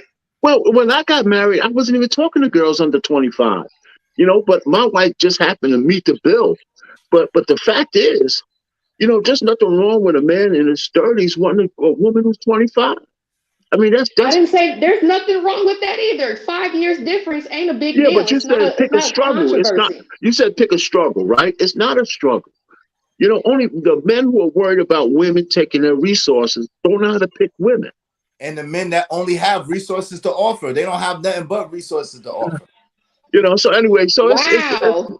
So all they have to offer is no. You got that one. Wait, hold on. All right, let me clarify what I'm saying. What I'm saying to you is, a man that's only worried about a woman wanting him for his resources only has resources to offer. A man, generally speaking, like Mr. Rich was saying, don't care about a woman wanting his resources, because the truth is, if she's submissive, if she's feminine, if she's soft, a man is gonna give those resources to his woman anyway. He gonna take care of his woman anyway. That's a man's true nature. Mm-hmm. Mm-hmm. And you But can't as a finance. man, You can't grow up with that. Okay. No, I'm not saying. I'm just saying that in this day and age, that's rare because what happens is the maturity level of a boy is different from the maturity level of a girl. I'll give you a prime example. My daughters, right? This is the difference between raising little young girls and young boys. My daughters are younger than my son, but my daughters right now are more mature than my son, and they recognize it, and he recognizes it, and everybody knows it. And I've been working with my son for a while. I've been building him up, and he's gonna be straight. But it just takes it takes boys a little bit longer and a little bit more work to get to where they need to be. Shit, And that's okay. In this world, catered to women, it takes them a lot longer. Shoot. Nah, he ain't catering to no women. That's why I teach. No, I'm saying in this world that caters to women, like the gynocracy, everything is catered to a woman. You go on college campuses, it's all about catering to a woman, woman's power, woman. So it's like it's kind of against boys. Y'all need to get y'all own groups then. Don't be mad because the chicks created their own group. No. I mean, naturally, you see men already left college camp. Like wherever when you really look at whatever we're talking about, it's already happening. It just needs to come up to scale. So women are like, we're more educated. What are the Asian men doing? They've been left college. What are the white men doing? They've been left college. They all in tech now. They all in solar energy. They all like women are sitting here bragging about education in college. These men are literally creating the next energy sector while y'all talk about the stuff they used to do. That's why I'm like, whatever we're doing is happening already. We just, got to catch up and talk. So where are the black men? You said they're in PhDiva. How did I know? Yeah. Because we always got to bring it to y'all. Don't y'all love to hide behind other groups of men? Talk about what you're doing. Hold on, because you aren't in college either. Hey, Trigger Mike, can you hear me? Can you hear me? I have a master's degree. Who said I wasn't? Oh wait, no, I'm saying that's why I talk closer. Wait, that's why I talk closer to the mic because they can't hear me far away. Like that. That's why I do it. They didn't even have to leave the college. No, we can hear you. We can hear you. Yeah, but they just talking over you. But the thing is, if they leave those campuses, so you're saying that you want women to be all the doctors, all the engineers, all the attorneys. There are some things that you have to go to college and get a degree to go into that. Well, what I'm saying is that in fact, that's what men are saying because we don't go to school for that anymore. Men are perfectly fine with women being all the doctors. Wait, you said engineers? Yeah, you have to go to college to be an engineer, and if you say men are leaving colleges, then that's going to force the women to become engineers. That's kind of changing. So, what kind of engineer are you talking about? That's kind of changing. So now we're moving from industrial and mechanical and going into software engineering, where there are people getting hired for $80K out of boot camps. Okay, but electrical engineers are still in high demand, and you got to go to college and people are going. That's trade school. Electrical engineering. You can become an electrical engineer in trade school. I'm sorry. Wait. I'm sorry. Tech wise. No, there are people still going to school for these things, but men in general are not going the collegiate route anymore. Yeah, but let's gotta stop saying that, Trey. There's still plenty of black men going to college. Maybe black women have have more enrollment and stuff like that, but still, black men still make $10,000 a year more than black women, even with all those professional degrees. Absolutely. So that's blackdemographics.com. You can look that up. Demographics is not a primary source. Well, you everything is not a source to you unless no. I'm saying it's not a primary source. So if you go to the Bureau, what you mean? It's a source though. Primary source. And so they say that black men earn about $4,000, $4,000 to $5,000 more a year than black women. All right, so you got a source, and even if I went with your source, it's still more, right? So, hold on for a second before you shout me down, right? Let me just finish. What I'm just trying to say is, there's always this narrative out there that black men are doing really bad. It's just not true. It's not true. It's what we focus on. There's a lot of black dudes doing a lot really of well. shit. Exactly. Let me tell you something. So we get into this little fistball called YouTube, and we have these what do you call echo chambers, and sometimes it takes us out of reality. I mean, there's a lot of black men doing okay. I belong to a fraternity of black men. They ain't all doing okay, but it's hundreds of thousands of them, right? So there's some guys who didn't do well, but I'm in the East Coast, and all of the men in my circle are six-figure men, all of them. And let me also tell you this. I'm gonna shut up real quick. I don't allow these guys to play the victim Olympus. I got all these six-figure men. I mean, some guys are even millionaires, right? And when they talk about, oh, how woe is me and slavery and the white man this, and then I just stop them right there. And I say, you and me and everybody we know in our circle makes 3 to 5 times more than the average white man. What the fuck are you talking about? Yep. That is a fact. See, that's kind a of fact. funny how y'all don't want to be put in boxes, Let me but add y'all to want to this. put every other female in a box. Right. Hold on real quick. Let me add to this conversation. Hold on. Benefit of the doubt for Do the y'all men, but know- not for the women. Hold Ain't on. no good women Oh, out no, here. that's not true. Hold on. That's not true. I can The talk man about has my 2 daughters. The He has 2 daughters that he brags of on the all the show is time. trying to speak. The host Y'all of the really show. trying to get them. I'm sorry, Mike. Go ahead. Let me add to this. Because this is actually what's also funny. Last time I looked at the number on, I think it was the Census Bureau numbers on average salary. I don't look at the numbers. I look at the fine print. It's like, how do you quantify this? 40-hour-a-week salaried and hourly positions.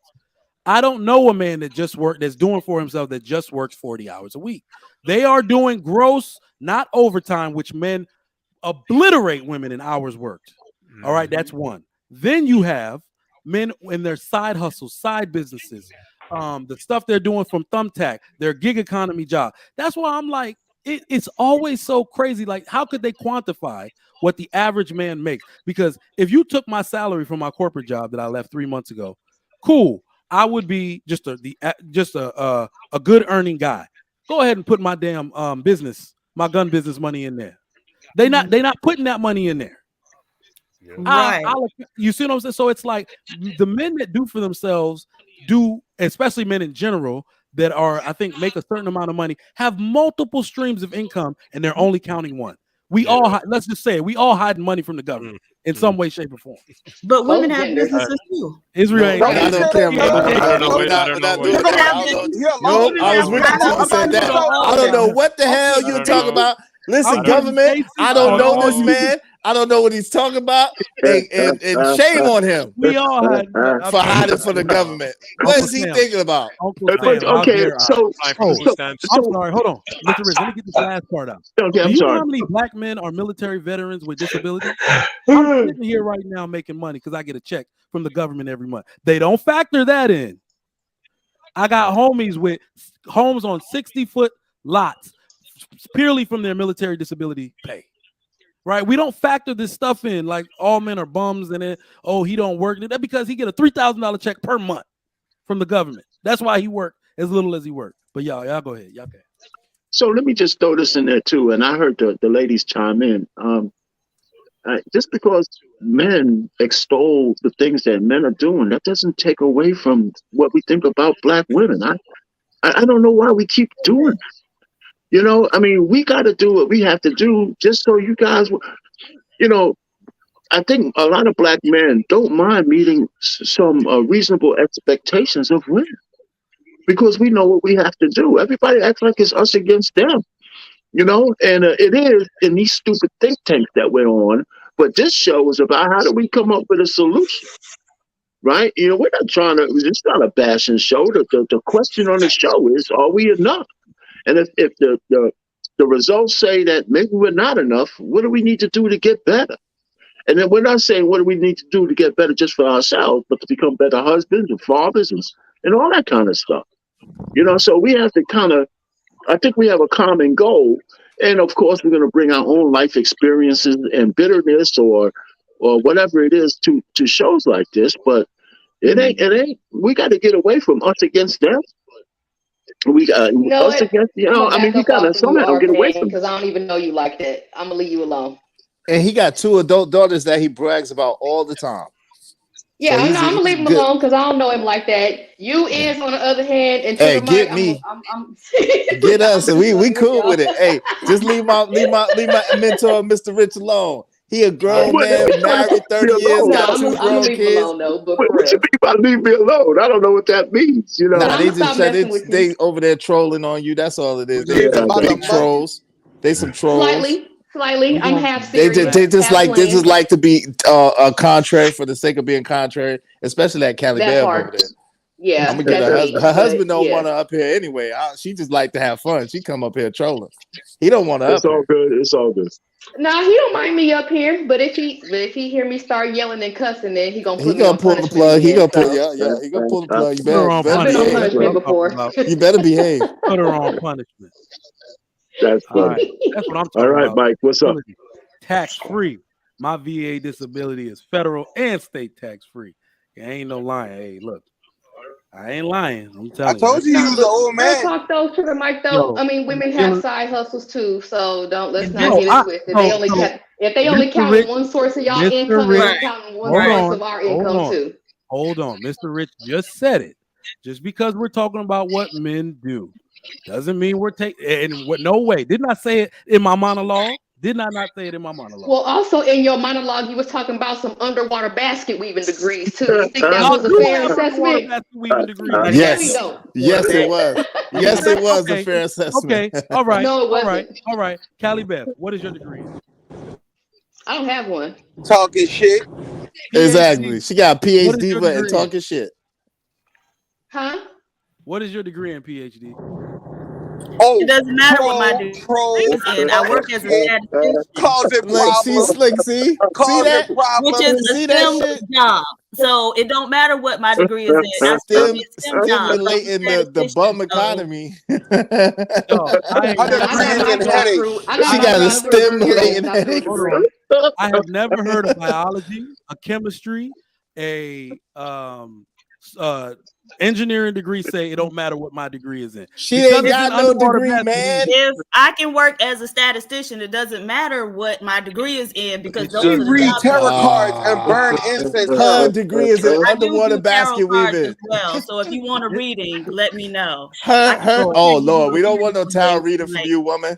We don't want no I tarot wasn't reading for offering you. you anything. Keep that foolishness Except over there. lessons. Now, if you want me to teach you how to Hey, look, get look, rid of your let me- speech impediment, I can help I you. don't have no damn speech Yes, you do. impediment, Hold on. and you don't got no damn my desk job or PhD. whatever like that. I was out in the All field right, hold on. and I did Let me behavioral just say health. this. So Yes, I you was do, I sir. did community work.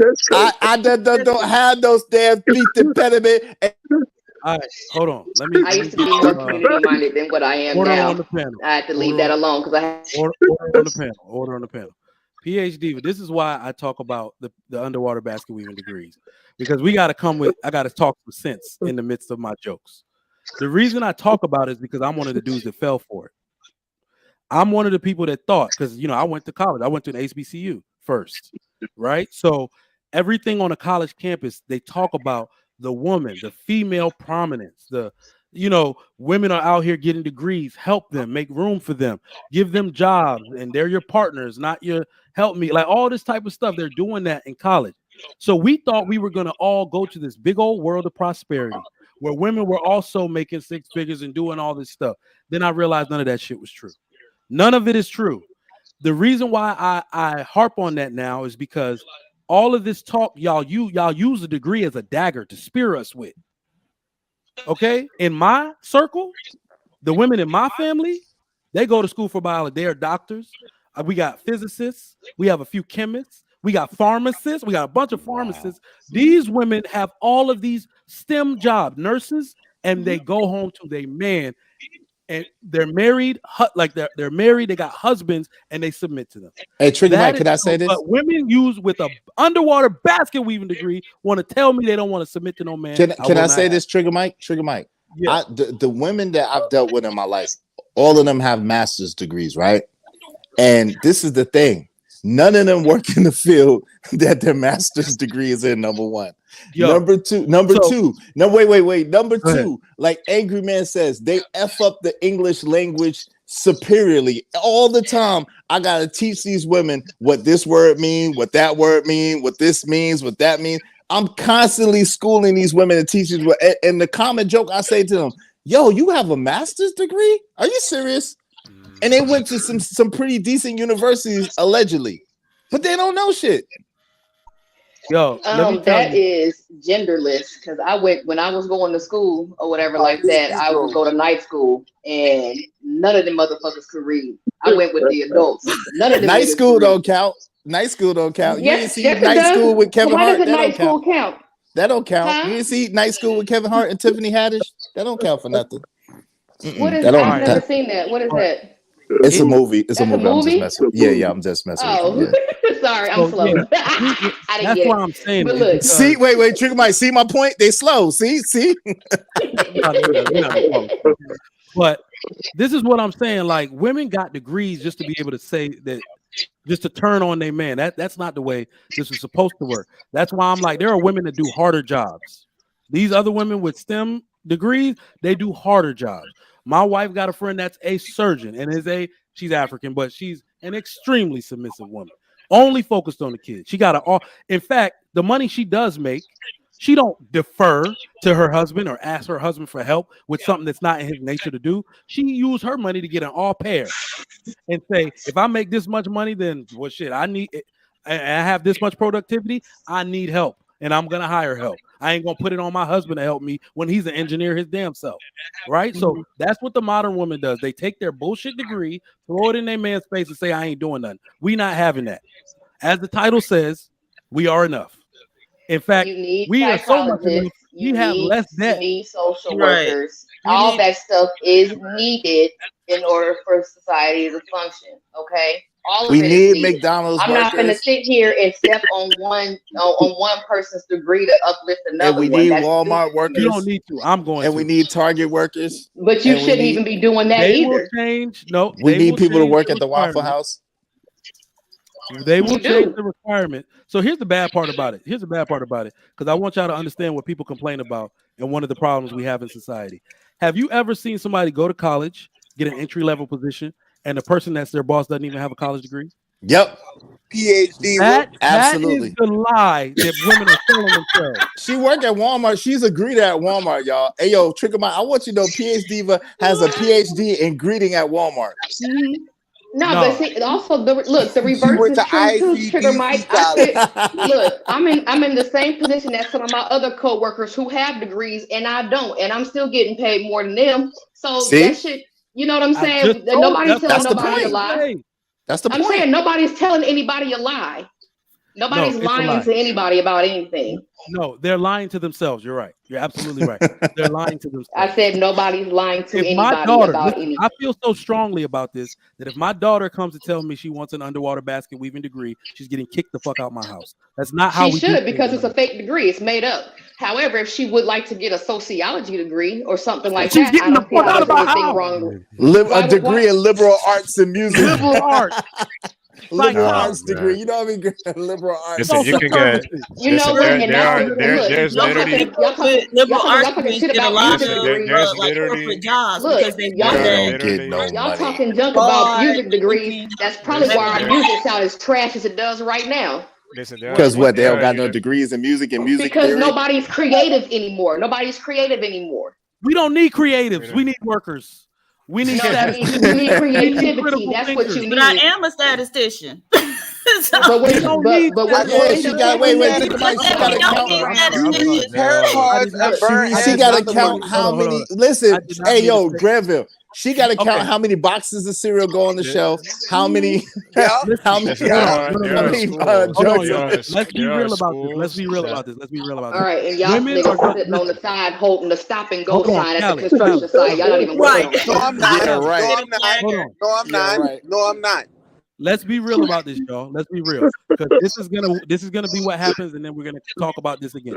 This is what's about to happen. I want y'all to look up what Chat GTP is. Chat GPT. Chat GPT is the new AI. Mhm. It just came out of India, okay? It's going to replace your statistician job. I'm sorry, it's going to, because it can do everything you do a gajillion, like literally trillion times faster than you can. It's going to replace those jobs. It's not. The only jobs that are going to be around really are the ones where you're working on the AI itself, the code, the algorithms, and all of that, and the jobs where human capital is needed. Hey, listen, but hey, Trigger Mike, I Right. want you to tell PhDiva that I need her to keep her job because I don't want to bag my own groceries. I don't want to take my own order. I don't want to do it. I don't want to do it. So I need you to keep your job. It's okay. I'm not shaming you. Keep your job at Walmart, PhDiva. I like what Walmart. I'm saying is all of these jobs that women have that they think they needed a degree for, they think are so important, liberal arts, psychology, all that, they're all going to be replaced by ChatGPT. Women do none of the hard, dangerous. ChatGPT gonna be doing therapy and diagnosing people with mental illness. ChatGPT is doing therapy. Look it up.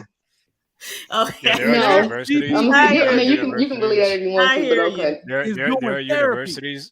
How would they hold on. Let me ask you something when that's not even something that you could don't nothing replace behavioral let me ask you a interventions question. and none of that shit. Don't let it replace that. If it doesn't replace it, what it's going to do, they're going to renegotiate your salary because the AI is going to work alongside you as a human. Yeah, it's but going to replace. Hold on. Chat GPT can take the responses from a patient and turn them into progress notes. So it's going to replace you. I'm in one. Yeah, but you still need that human judgment to decipher. Okay, you got progress. We don't need your judgment. Look, we don't need your judgment. Nowhere near. No.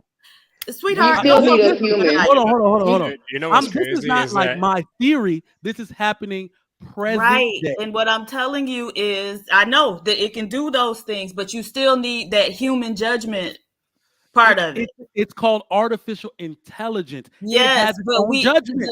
The artificial intelligence is only as good as what they program it with. That's why you see all these programs. After a while, they start being racist because programming is more efficient. Wait, did she just call the robots racist? Yes, she just called the AI racist. She called the robots racist. The robots are racist. Did y'all miss this shit? She called the robots racist. What in the hell is the world coming to? And this is y'all All you gotta do is just it don't take much. It's all about the programming of the AI. That's it. The robot's not being racist by itself. So whatever biases they have, then those programs have the same biases. He's absolutely and they magnify as they go. So they capitalize on it. PhD, I'm if you go out right now and look at introduce you to the game. Listen, I'm gonna ask you a very divisive question right now. If the AI was going to commit genocide and it had to choose between black men and black women of who to kill first, who do you think it would choose?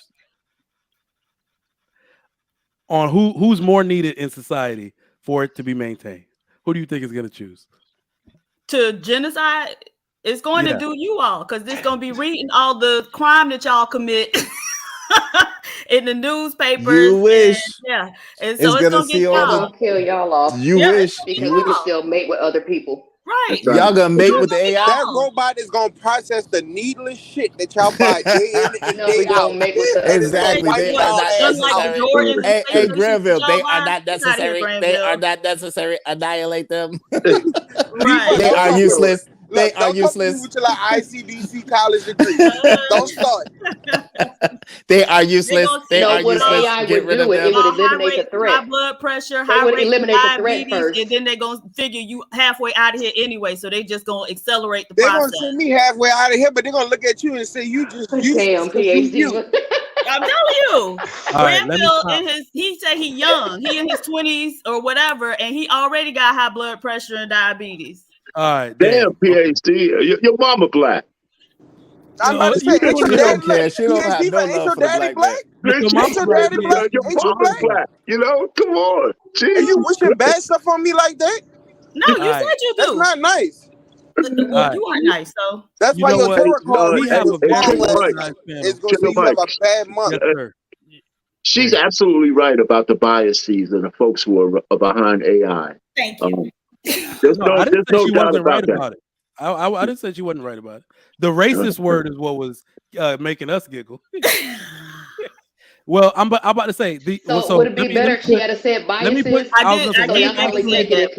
actually put better context to it. Let me actually put better context to it.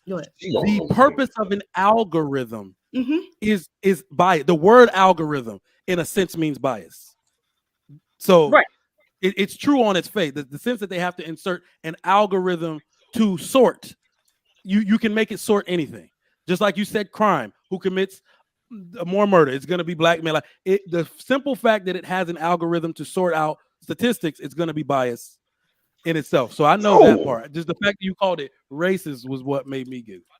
Well, yeah, because typically it's white males or non-black people programming and making these programs, and so they always tend to, the bias always tends to sort us out.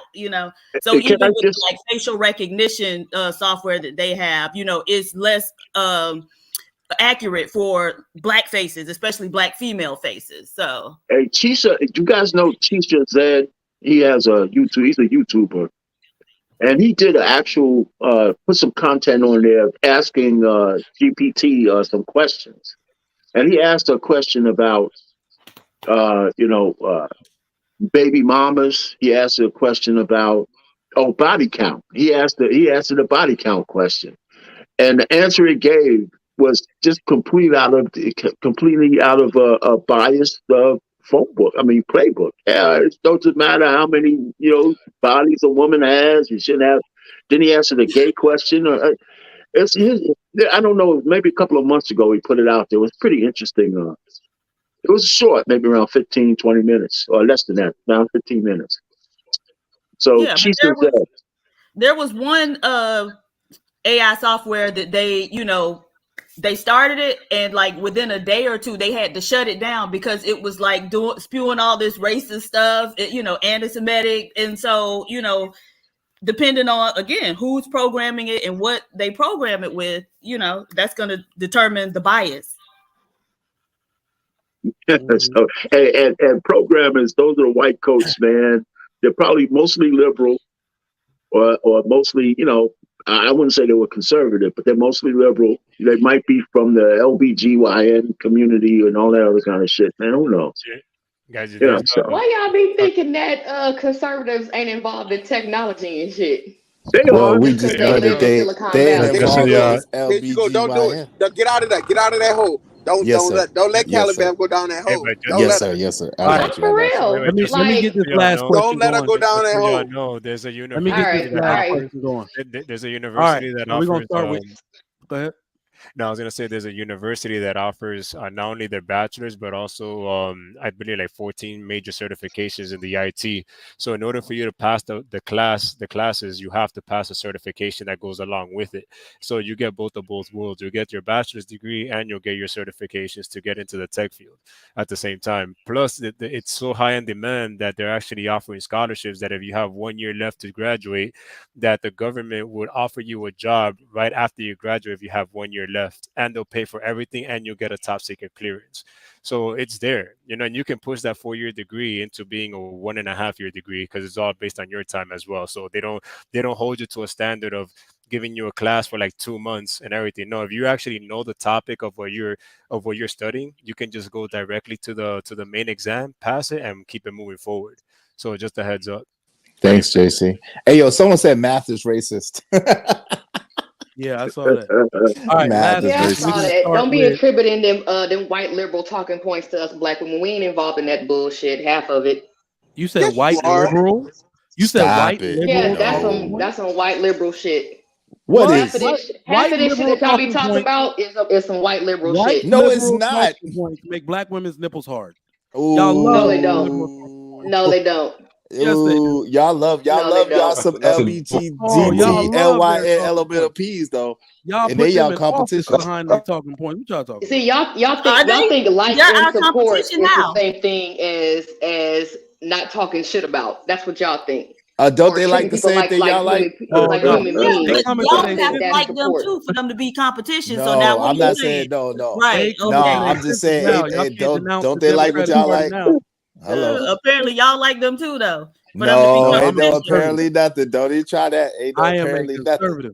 What you mean? What they like? What we like? What you talking about? Talking about the LBGT that y'all be championing. So you think championing is the same thing as not shitting on? Right. What? No, champion them is putting them in the forefront and cheerleading them. You go, girl, and la. Y'all champion their causes. Y'all champion their causes, exactly. Y'all support them, y'all champion them, y'all celebrate them. They're like, yes, black lesbians, yes, probably black gay people do, yeah. No, black women do. They're going to be right there on the front lines with them, but black heterosexual women. I We're see it not all the on the front time. lines with them like that. Yes, they are. What are you talking about? Maybe not you. Maybe not you. What Kelly did you Bell, say? Yeah, Robin? champion and I mean, PhDiva LGBTQ Robin, means what? that you're friends with a gay Renee, person. what? Right, That's exactly. no. That's championing. I gotta get Yeah. y'all. I gotta mute y'all mics just to get my question off. Goddamn. All right, we're gonna start with Israel. If women don't want average men, will they be able to create the life they want by themselves? Absolutely not. They won't be able to create the lives they want to live by themselves. The reason why is because they're never happy. And when they're single and alone with the cat and with the wine, they're not going to be happy anyway. So they need a relationship, a solid relationship to be happy, a companionship to really be happy. There's no such thing as happiness, but they're more made and more suitable to be in a companion relationship. So no. Bet. Mr. Rich, if women don't want average men, will they be able to create the life they want by themselves? No, I don't think so. I mean, for a short period of time, yeah, but in the long run, absolutely not. Matter of fact, some of that goes for men too, but men tend to understand that going through life alone is not a good thing. Women are being trained now by feminism to say, I can make it all on my own. I don't need a man. And all that shit sounds good until they hit 40 and 45.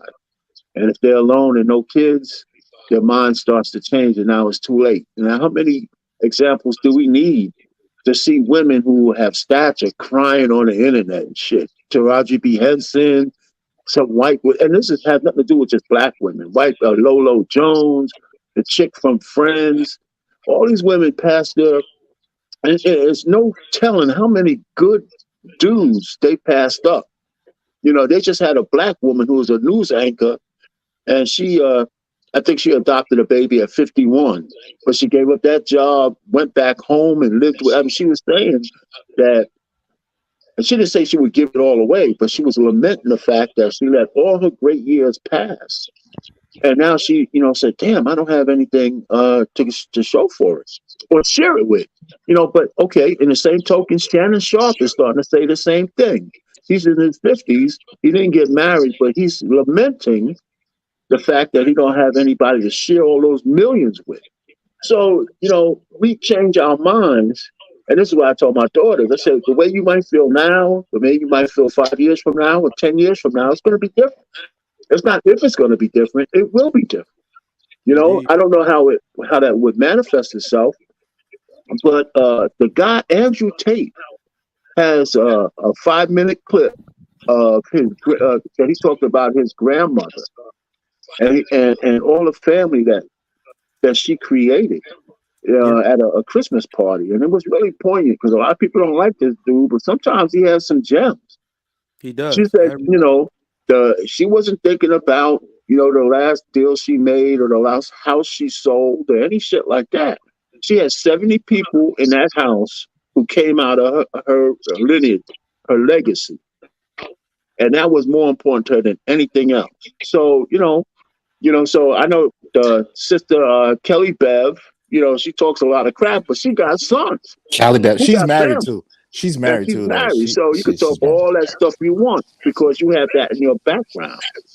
You have something to lean on. So it's good. I mean, I know a lot of it is just fun, but it's important. You'd be a different woman if you didn't have all of that. So I try to convey that to my daughters. I can't force them to do anything. They're not against marriage or anything like that, but hopefully it happens for them because I said that's what's important. And they have money, they got jobs, they're going to get promoted and all that kind of stuff. But I said it may not be enough, but I don't want you to be lonely when I'm gone. So that's all I have to say on that. Right. The last African. If women don't want average men, will they be able to create the life they want by themselves?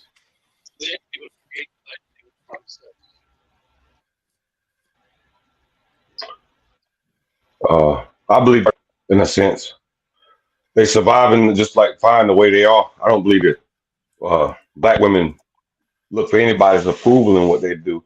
But I'd like to digress to to if we as men looked at it a little different.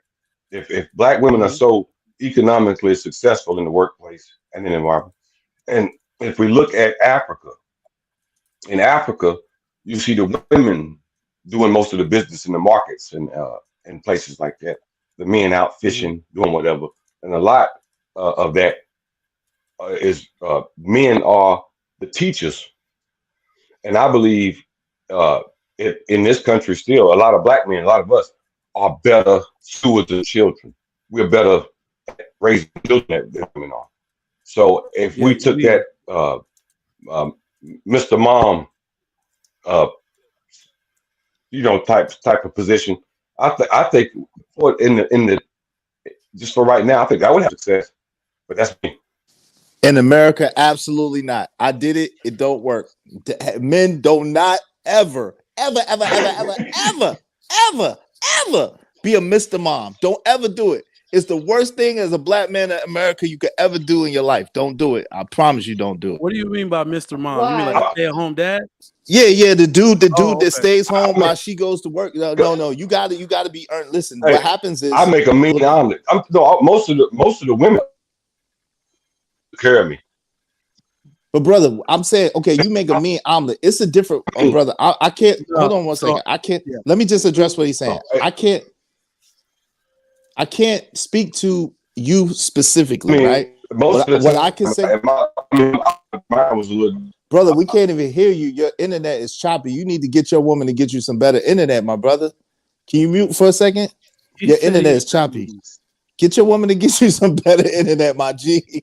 He live by himself. Okay, well, still, he said make a mean omelet for these girls, for these broads. Listen, brother, listen. So this is the thing. Anytime, no, not for her. I'm talking about for the children. I ain't talking about. I mean, I'm talking about that too, but that's for women. I think what you're trying to do is put your masculinity in the household as like I'm the breadwinner and beat me in the chest. It's not necessarily like that. I'm still the man of the house. You know, there's no question about that. Yeah, I think this woman we have a divide financially to the table. Don't really, it don't change nothing. If you looking at love, if you had love in your relationship, right? Brother, what? They don't believe in that's love. the position. Brother, African. stop. They think love Please is fake. stop. Brother, please stop.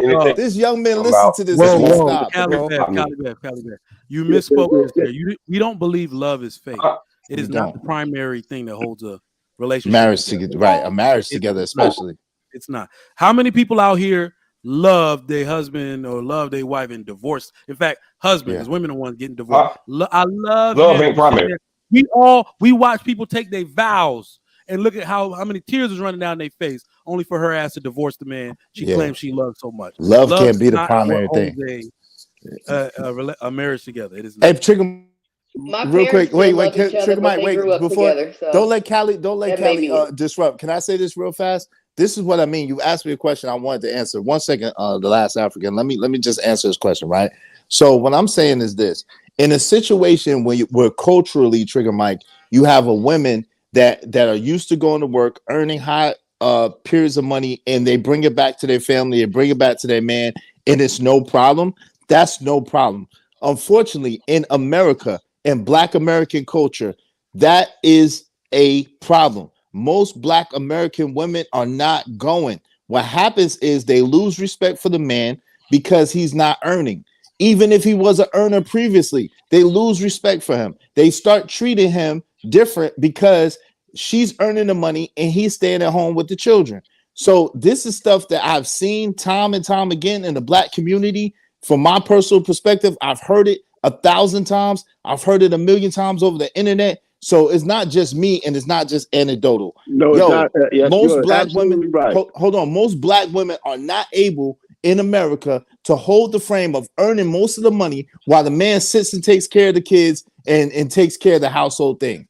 It's just not something that happens in the Black community in America. Absolutely bad advice to tell somebody that too. A man should never think that way. Never, exactly. Never ever think that way. If I respect my brother, but he should never ever tell no brothers that. Men take breaks. Men take breaks in the form of getting fired and laid off, but they need to get their ass back. Yeah, back to work quick.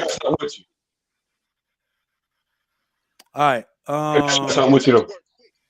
No, straight business. Can I share something with you? Yeah. Oh, I'm off? No, we can hear you right now. Okay, yeah, go ahead.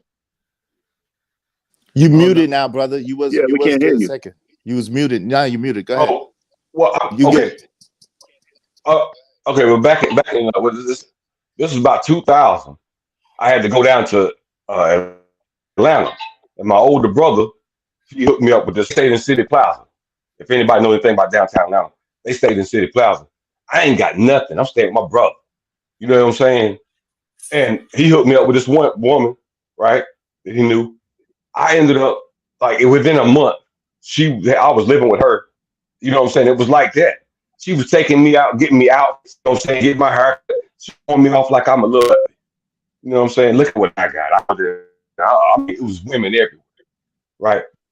And if that woman, I mean, I knew it after being around him. I had never been in that type of environment, but I got to sense it around all of the women, her friends and stuff when I was around.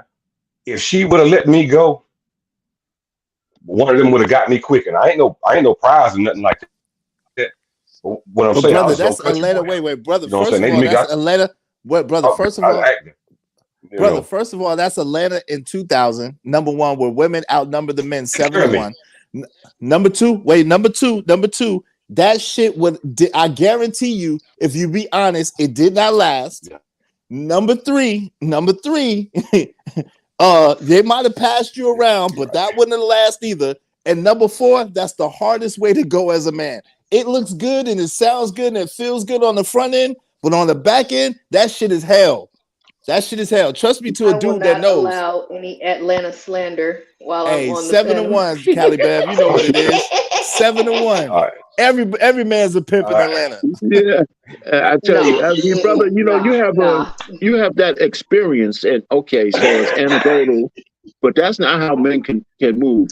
Matter of fact, I would never tell a man to move into a woman's house either. Yep. You never do that. Shit. Not as a grown ass man in 2023. No hell no. So I hear you. So we can't trash your experience, but the general men can't pull that shit off. And they shouldn't even be thinking that way.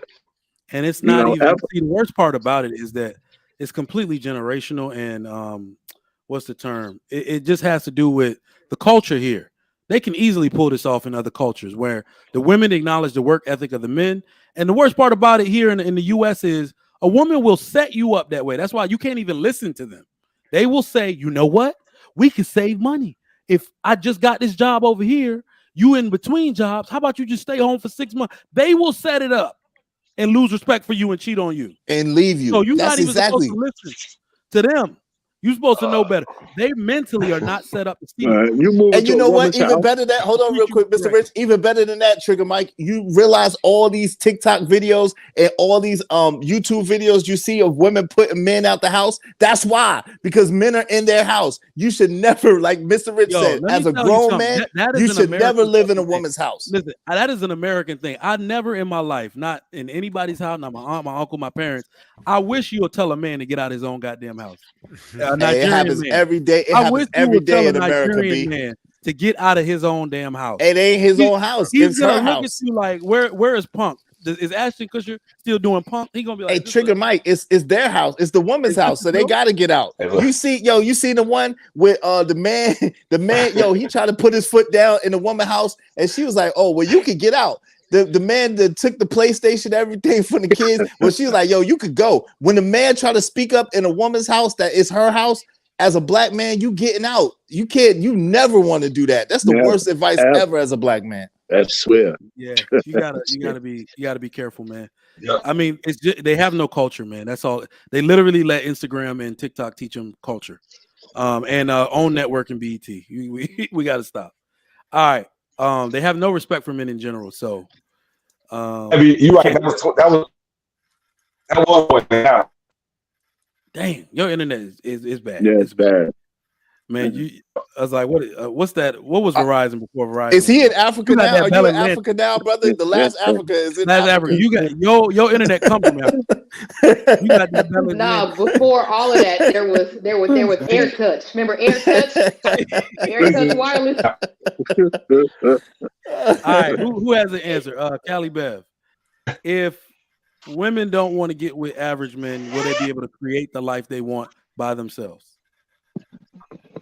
That's my Depends on the life that they want to have. Some folk ain't with it. Some folk are. I guess whatchamacallit? What's the first part of the question? Women don't want average men. Okay, so most people get with average people anyway. So I have to really think outside the box here. I mean, I guess so. It all depends on what they're looking for out of life. Some folk ain't really family oriented like that, and some folk are. Some folk ain't, you can't miss what you never had. You know what I'm saying? So it's up in the air. I can't definitively make a generalization like that because there's too many variables. So I plead the fifth. Nice. I was just thinking, this is just an aside. I was just thinking about that genocide comment I made where the robots are going to take out all the black men. That would be the worst nightmare of black women. Ain't nobody going to protect your ass. You next. The only reason people don't wipe you off the face of the earth is because they think black men going to do something about it. No, they don't. No, that's not true. No, they don't. That ain't true because y'all the ones that's offing us. So what you mean? Stop that propaganda lie. Yeah, man, mute them. Y'all ain't safe. You think somebody about to put up with your? You think somebody gonna put up with your mouth when these Middle Eastern dudes are chopping women's heads off? We live in America. We live in America. We don't live in a theocracy. I ain't worried about no theocratic government. Humans. We live amongst humans. Right. I ain't a killer, but don't push me. Y'all gonna push the shit out of these people's buttons. We live in America. We don't have a theocracy in America. All of this stuff is literally paper thin. First bomb drop, we going back to what the world used to be. All right. Yep. The man We probably go to fascism before we go to a theocracy. That's arguable. No, yeah, that's debatable. You're right, Mr. Y'all still be submitting to your men though. Mr. JC, if women don't want average men, will they be able to create the life they want by themselves? I think they'll be able to create the life they think they want until things get hard and lonely, and then realize that is actually the life that they actually didn't want. So pretty much the life that they actually should be aspiring to, they don't see it right now, but it's the one that God wants for them. And it's a stable household with a good man leading, a good man protecting, a good man providing, and raising godly children that are going to call her blessed at the end of the day. They can joke about all these things, through life and everything about its superficiality and how they don't need a man and how they can do everything without one and the whole nine. But at the end of the day, when you're at your house by yourself, laying your head down on your pillow in the night and feeling the weight of your own loneliness and your time is ticking, they're going to wish they made a different choice. And all they're going to be doing is be surrounded by like-minded old women that did the same decision and gossip the whole entire day and devalue men because they didn't make the right decision to begin with. Misery loves company. So nice. Thank you for being my friend. Bars. If women don't want average men, will they be able to create the life they want by themselves? Well, so first off, I think like the phrasing of the question suggests that women would be able to get the life that they want for themselves if they pair up with an average man. And I don't think that that's true in many instances. Well, let me, because that's not arguable. Literally everything is owned by the married woman. So you have no chance. A married woman, no matter what her man gets, remember, you're talking to Hispanic people now who the men make less than black men do, but the men paired with the woman can overtake anybody. So married people in general build everything faster. So they own all of the homes. I live in the suburbs. There's 6,000 homes out here. I ain't no single people out here. Everybody married. So so I was gonna say, if you're gonna build something, you probably have to be married. Well, so the okay. premise of it. So Yeah, the go thing is, okay, so we can talk about, people as a group. And then, a lot of times the picture is a little bit different when we're looking specifically at Black people. So if we're talking about home ownership, home ownership for married Blacks declined more than any other group, right? So you can be married and still not have. And so I think, one of the things that women are pushing back against, because I remember earlier in the show, you mentioned, starting from humble beginnings. But I think a lot of women recognize that, yeah, we'll start from humble beginnings, but at the end, we'll still be in humble endings. And so that's what they're pushing back against, right? So I saw a GoFundMe for an 80-something-year-old woman today. Her husband is sick and she's trying to get money to care for him, right? And so to me, that's like totally unacceptable, right? And no way I would donate to something like that. But so, that's that. But so will women be able to create the life they want for themselves? I think in many instances, yes, because a lot of times what women are saying, is most important to them is like a life of peace. And so let's not pretend there are a lot of women out here who are married to single men, right? Which causes a lot of friction and chaos within marriages. And so what do you mean by that? I'm sorry, clarify. You're married to a single man. Yeah, I was gonna say clarify. Because that man is still behaving like he's single, right? No, He you out can't here quantify it. still. That's like we can't quantify that. You got to give something. Okay, well, I'm telling you what, I'm in, around lots of women. And so Yeah, but you're not around every woman. You can't. I'm not around every woman, but we know a lot of these men are out here. Statistically speaking, women cheat more than men. So if you're gonna talk about men, especially in Nigeria, I saw a thing and they were saying like 69%, something like that. I was surprised by that, because the women there are so submissive and whatnot, but they still getting it. Shots fired! Bow, bow, bow! Israel, I have not seen any of this data. I'm not paying any of it was this dude. She be pulling her snaps from Fugazi.com. I ain't gonna okay. All right. Well, no. Okay, now Google it. Trigger Mike. No, Google the rate of what they call paternity fraud. Paternity fraud in Nigeria. I think y'all number one. I shouldn't be helping you, but it's just funny. Right. I appreciate you, Mr. Rich. That's so funny. Netflix had this show called Trolls. Right.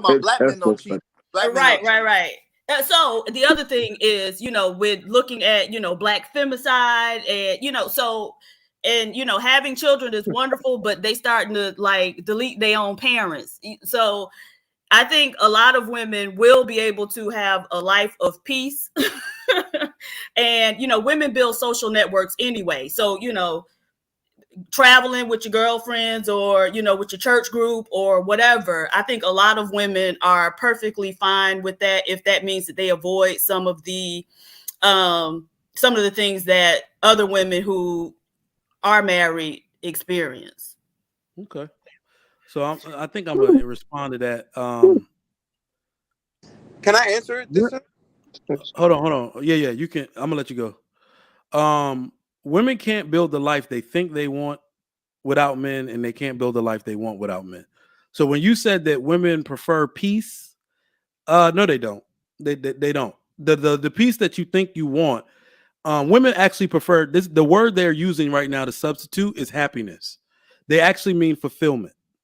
Women are fulfilled with a life with their partners. This is not me saying it. This is women that get surveyed.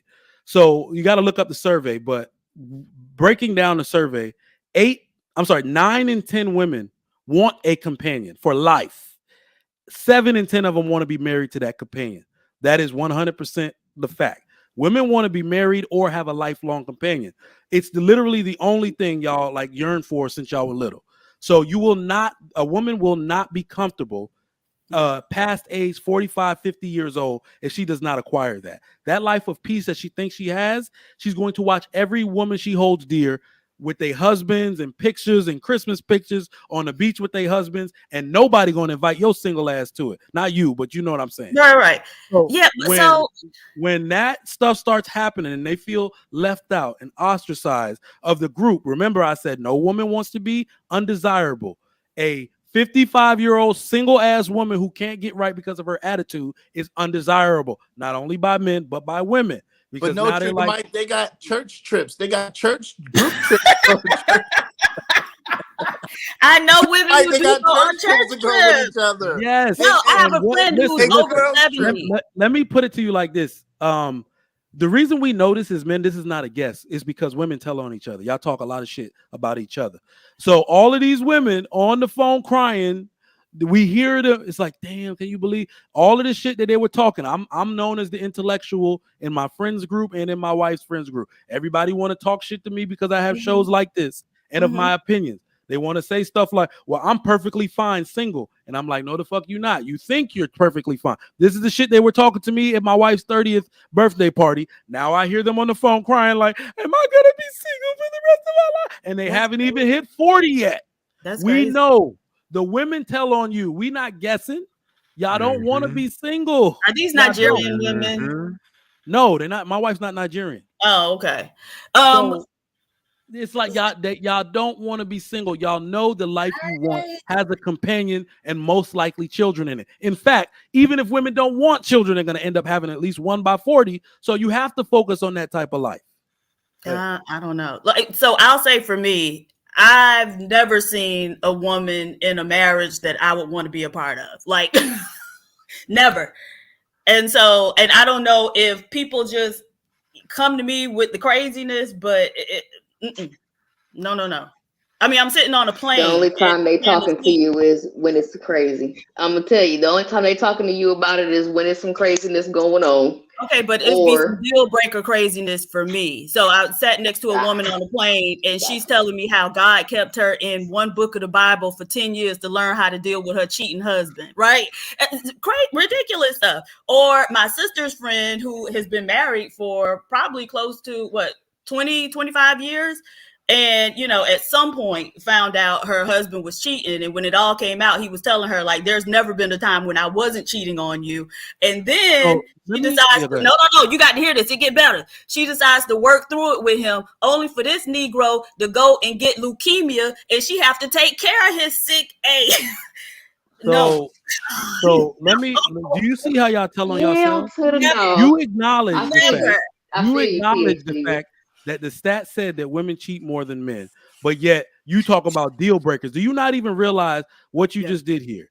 Men that are married even get cheated on, and women still leave 70 to 80% of the time. That means that a man will get cheated on and work through it with his wife. He finds a way to get over that shit. That's but women fine if the the people choose to. And my thing wasn't even her choosing to work through it. My thing was then he had the nerve to get sick, and she had to take care of him after all that. I would have rolled his ass over to one of those women he had been cheating with and let her take care of him. She took vows. So you know what, PhDiva? I think I'm hearing that you're lazy and you just don't want to take care of nobody. But you. Oh no, I'm not taking care. Yeah, okay. So wait, hold on. I got a question. I got a question for I ain't you. taking care of you, cheating. Hold on. Cancel that. I got a go to the question nursing home or some shit. Right. Thank you. PhDiva, I got a question for you. I'm Have sorry, you go ahead. not once given any thought to who's supposed to take care of you? Yes, I already have a contingency plan for that. Does it involve a home, a relative, or? It involves some dogs and some cats. And no. I don't like animals. So This is actually a good moment to bring this up. Okay, so one thing that I don't think a lot of women realize with this behavior and this talk about being single, unmarried, y'all don't realize the imbalance y'all are creating in society. A lot of women are planning to put the weight of their burdens on their children, on their sisters, on their brothers, right? Nobody's really thinking that these people were supposed to have lives outside of taking care of you, your needs, and your problems. If half of the population of women are going to be single, your children are going to wash their hands with you. They're going to be like, I ain't signed up for this. I got my own life. Some of them are going to have their own marriages, and they're going to be stuck because you didn't think enough of them to do for yourself in a marriage. Your man's supposed to be taking care of you, not them. These sons but you are like be research, like, so you know. You've seen the study about men leaving their wives when they get sick. I know you've seen that. That is not everything you're talking about is in the minority. Men don't leave. Black men. The statistics say men don't leave. Why are you talking about men leaving? Women leave. The statistics That's an say evil men month. don't leave. The only reason, so in That's an fact, evil. the reasons, look it up. The top reasons men actually leave in a divorce is when the woman is not physically present, meaning she went to jail or deserted. So he will file. That's the reason men file, or the woman is on drugs. She's abusing a substance and harming the children. That's the only time men think to themselves, I can't fix this shit. Well, That's I the only mean, yeah, time. if you cheating or whatever like that, you get to have your cake and eat it too. Why would you leave? How the hell did you just gaslight this? And say, I'm ending the show right now. I'm ending the show. Don't do that, Trigger. Bye, Trigger Mike. Bye. I can't believe y'all just gaslit this shit like that. All right. Y'all, it's been an excellent Friday, excellent show. Make sure you hit that like button on the way out. Get these likes right up. All right. I want to appreciate everybody for coming in on this topic. We got a hot look to the Lapeef Experience. Click on that channel if you must. Also, click that like button and the subscribe button, the notification, so you can get all of the hot content we got coming out for y'all. Also, go to the Trigger Mike Show channel on YouTube. Give me a like on that or subscribe to that channel as well. I got good shorts on that channel. We got good people coming up next week. You got the She Critique probably coming on tonight on the Lapeef Experience channel. Follow the Lapeef JR. Follow everyone who does shows. Just go back and look at the previous shows, especially one from last night. All right, so we'll be back on Monday. Thank y'all for rocking with us on the Lapeef Network. We out.